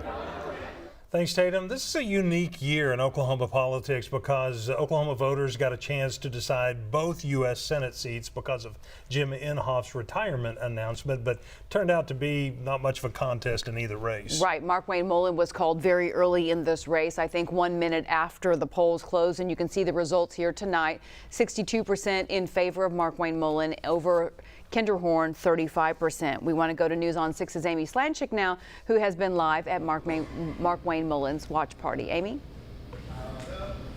Hey, Lori, the Mullin family just left about 10 minutes ago, just before 10. And for the last 45 minutes, we've been listening to Frank Sinatra here at the Stokely Event Center. And you might say Mullin had it his way here tonight. He spent the first several minutes of his acceptance speech thanking everybody involved, including his wife, Christy, his 6 kids, and, of course, all those volunteers. As a Cherokee Nation citizen, Senator-elect Markwayne Mullin will be the first Native American in the U.S. Senate since 2005. So it's been 17 years, if you think about that. Mullin has served in the House of Representatives since 2013 and is currently wrapping up his 5th term.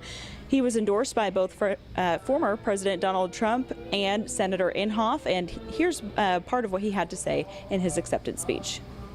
Wow. And I'm elected to Senate today. Wow, who could have thought? Guys, but what I'm trying to get at is this country is awesome, and we need to maintain it. We need to maintain these freedoms we have, and we don't need to give up an inch. We've gave up too much, and we need to get it back. So his excitement sinking in there in that acceptance speech. And of course, Senator Inhofe is retiring with 4 years left on his term. So Senator-elect Markwayne Mullin will wrap up that term with 4 more years and ending that term in 2026. Guys, back to you. All right, Amy, thank you. Now let's go to News on 6's Jordan Tidwell, who's at Kendra Horn's watch party. Craig, Kendra Horn just took the stage about 5 minutes ago, arriving and speaking to the crowd here. She started by thanking her supporters, the volunteers, the people here supporting her. She said this is not the night they wanted, but they made a difference. She said she gave a passionate speech where she said there was still so much at stake, and as Oklahomans, we can make a difference and we cannot give up. Here's what she had to say. We have made a difference. But we still have a lot to do, and let me tell you, Vicki Bahena won.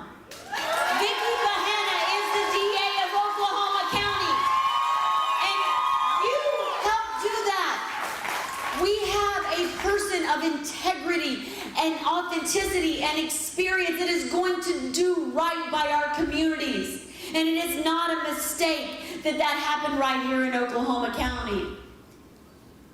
We know. She's now spending time talking with each of the volunteers here, thanking them, spending time with them. She also says there's been an uptick in voter turnout as Oklahomans. We have to do better and go to the polls during elections. I'm live in Oklahoma City. Jordan Tidwell, Oklahoma's Own, News on 6.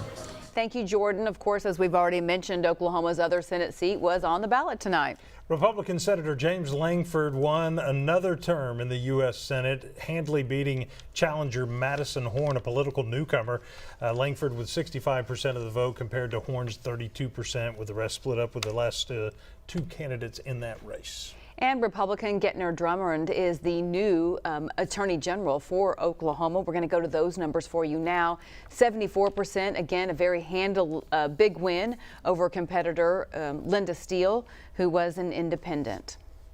Interesting. No Democrat running in this. She's a libertarian and got 26% of the vote. So I think a lot of folks, maybe Democrats, voted for her. Maybe so. So we're going to check in with News on 6's Reagan Ledbetter, who has been live at Gentner Drummond's watch party. Reagan? Well, Craig and Lori, Gentner Drummond actually had his own private watch party tonight. He was supposed to show up here to the OK GOP watch party, but we never did see him here. But he took an early lead over Linda Steele, early and very substantial lead, and never looked back. Now, this is the second time Gentner Drummond has run for AG after losing in the primary back in 2018. Now, in his campaign this time around, he characterized himself as someone who will be independent of Governor Kevin Stitt, and as we know, Governor Kevin Stitt did win re-election tonight. Now, a big part of Drummond's campaign has been about repairing the state's relationship with Oklahoma tribes. That's been a hot topic during this election season. He says he would not try to overturn the Supreme Court ruling on tribal jurisdiction. Now, Drummond, as a military veteran, says he's always put his country and community first, and now that he's won, he wants to put Oklahomans first. Live in Oklahoma City, Reagan Ledbetter, Oklahoma's Own, News on 6. We've enjoyed some mild weather for a while, but a big temperature drop is on the way. Travis tells us when we're going to get down into the 20s across parts of the Osage Casino Skycam network. Plus, we continue our coverage of the election with results for state superintendent, treasurer, and many other races across Oklahoma.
We continue our election night coverage with one big office that was on the ballot, the state superintendent race, and some folks had predicted that this might be a pretty close contest. Turned out not to be as close as some people anticipated. Ryan Walters has won handily over Gina Nelson, his competitor, 57% to 43%. So we're now going to go check in with Chin Doan, who is at the Ryan Walters watch party tonight. Chin. Lori and Craig, yeah, if this tells you anything, you know, we're here at the GOP watch party. The chair dismissed everyone, wished everyone farewell, but yet there are still a lot of people here, and they are following two people around. That's Kevin Stitt and Ryan Walters. Ryan Walters has quite the entourage following him for pictures, shaking hands, congratulating him, and he says that's exactly what got him here tonight. The grassroots support, a lot of the supporters here tonight for him. In fact, he says, you know, he's so thankful for them, from his family to friends to people who've known him for years to people he's never met. He talked to me earlier about how much this means to him, about how this differentiates him from his opponent, Gina Nelson. And earlier he had a little fun when he took to the podium. Take a look. Y'all remember this, Make America Great Again? That's what we're going to do right here in the state of Oklahoma.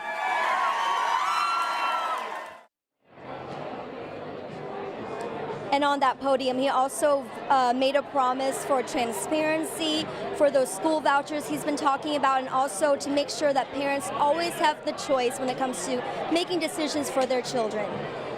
For now, reporting live in Oklahoma City, Chin Doan, Oklahoma's Own, News on 6. Thank you, Chin. Now let's check in with News on 6's Kristen Weaver, who's covering the Democratic candidate Gina Nelson's campaign tonight, and much different atmosphere there, Kristen.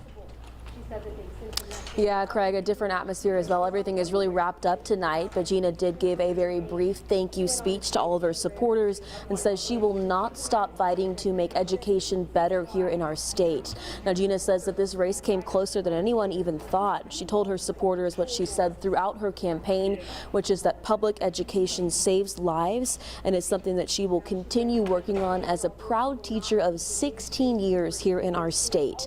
Now, Gina says this campaign sends a message to teachers and a lot of parents in Oklahoma that people are ready for change and they're ready for unity. Take a listen. And while we didn't get the result that we were hoping for tonight, we sent a message loud and clear that teachers belong anywhere decisions about education are being made. And Gina says that this is a lot bigger than Team Democrat or Team Republican. She says this is all about Team Oklahoma, and she says that there is still a lot of work to be done. Live in Oklahoma City, Kristen Weaver, Oklahoma's Own, News on 6. Thank you, Kristen. We are going to go now to the race for state treasurer tonight. As you can see, Republican Todd Russ has won that race 65% over Charles DeCoon, 31%, and Greg Sadler at 5%. From the Bob Mills Weather Center, the Oklahoma weather expert, Travis Meyer. Hey, something we want to talk about besides elections, and that's getting ready for winter. It is literally just around the corner, and we are going to be at Bob Mills Furniture this coming Saturday from 10 a.m. to noon. We'll have our meteorology staff there. Some of our storm trackers are going to show up as well. We're going to talk to you about winter weather and crazy weather because we've had our fair share of it, and there's a lot to go through. And we'll have our winter forecast that'll be coming up, not at Bob Mills, but it's not too far away. All right, so we did end up with some rain this morning for election beginnings of it anyway. We ended up with a 1/4 inch to a 1/4 of an inch. In fact, we had closing in on 4/10 of an inch up around Miami area and also around Coffeyville. So it was a little bit wet, so we settled some dust. If you're in southeast Oklahoma, you didn't really need the rain, comparatively speaking, because you've had quite a bit over the course of the last month. We are talking again, not much rain really as we went through the election morning. We had showers coming in out of the south and it kind of concentrated just from Tulsa to the north. As far as the last 30 days though, southeast Oklahoma, you guys have had your share of rain. We're still waiting. My pond is still very, very low. There hasn't been any water running into it, even though I've had about 2.5 inches of rain. And when I was in the Panhandle, we're going to have to hope and pray for those guys. Anyway, we do have a storm system coming in Thursday afternoon. We'll have a band of rain and thunderstorms. They'll try to move across the area with a strong cold front. I mean, it is a powerful cold front, and it is a cold front, not just a cool front, cold cold front. We do have a chance of a few severe thunderstorms along the leading edge of that, mainly up to the north of us, but from southeast Kansas and here in northeastern Oklahoma back to the north into portions of Missouri. It could be strong enough for hail and damaging wind potential. So we'll be watching that and talking about that more later. It is a mild night. Elections are ending, 68 degrees still at this hour. That's above a normal high for this time of year. So you know things are kind of out of phase. We're in the 60s tonight, and we're not going to really drop much, maybe another degree or two. We have mostly cloudy skies across the entire state and 60 statewide for this well into November. That's saying something. Tomorrow, we're going to say something again. We'll still be in the 60s in the morning. A lot of clouds being transported north with moisture, but we'll be in the upper 70s to low 80s. Not quite record, but I mean, we're going to be awfully warm for this time of year. And as we've said before, the yin, the yang, whenever something's really warm, there's got to be something really cold. We'll be 60s in the morning on Thursday, and here comes that big old cold front. And as that slides through, we're going to see temperatures dropping rapidly from 70s to 50s to 40s and maybe 30s in the panhandle by late afternoon. Strong north wind, showers and thunderstorms in the afternoon. That'll be pushing on out, and then it just gets cold after that. We'll be in the 30s early Friday morning. And then by the time we're in Friday afternoon, we're not going anywhere. We're in the 40s. If you're down south, McAllister, you guys from 50 to 52 at Poto, and that's it. So what do we have for Veterans Day and for the parade? Well, we're looking for temperatures to be cold. It'll be blustery with wind chills in the low 30s to get us going here in Tulsa as well as other locations around the area. Very uniform cold temperatures. That's afternoon highs aren't going much above that, so don't expect too big of a warm up on Saturday. And on Sunday, clouds return. It's a little bit milder. It's still cold. Temperatures in the low 50s, especially after where we've been. I also want to point out one other thing. Latest tornado reports, we have now upgraded the tornado in southeast Oklahoma around Idabel from an EF4 or EF3 up to an EF4. Last time we had an EF4 in the state of Oklahoma per se was back in 2016. So that's saying something. I'm glad we haven't said that very often. All right, 67 tonight at midnight, 64 in the morning. Enjoy your next 2 days, because after that, enjoy your real deep fall or almost taste of winter, cold weather, and the next chance of rain will come in Monday night and Tuesday with that cold front. And that is a look at the 9-day planner. Back to you.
Let's go straight to the results for Oklahoma's 2nd Congressional District. Josh Brecheen, the Republican, wins overwhelmingly in that race, 72%.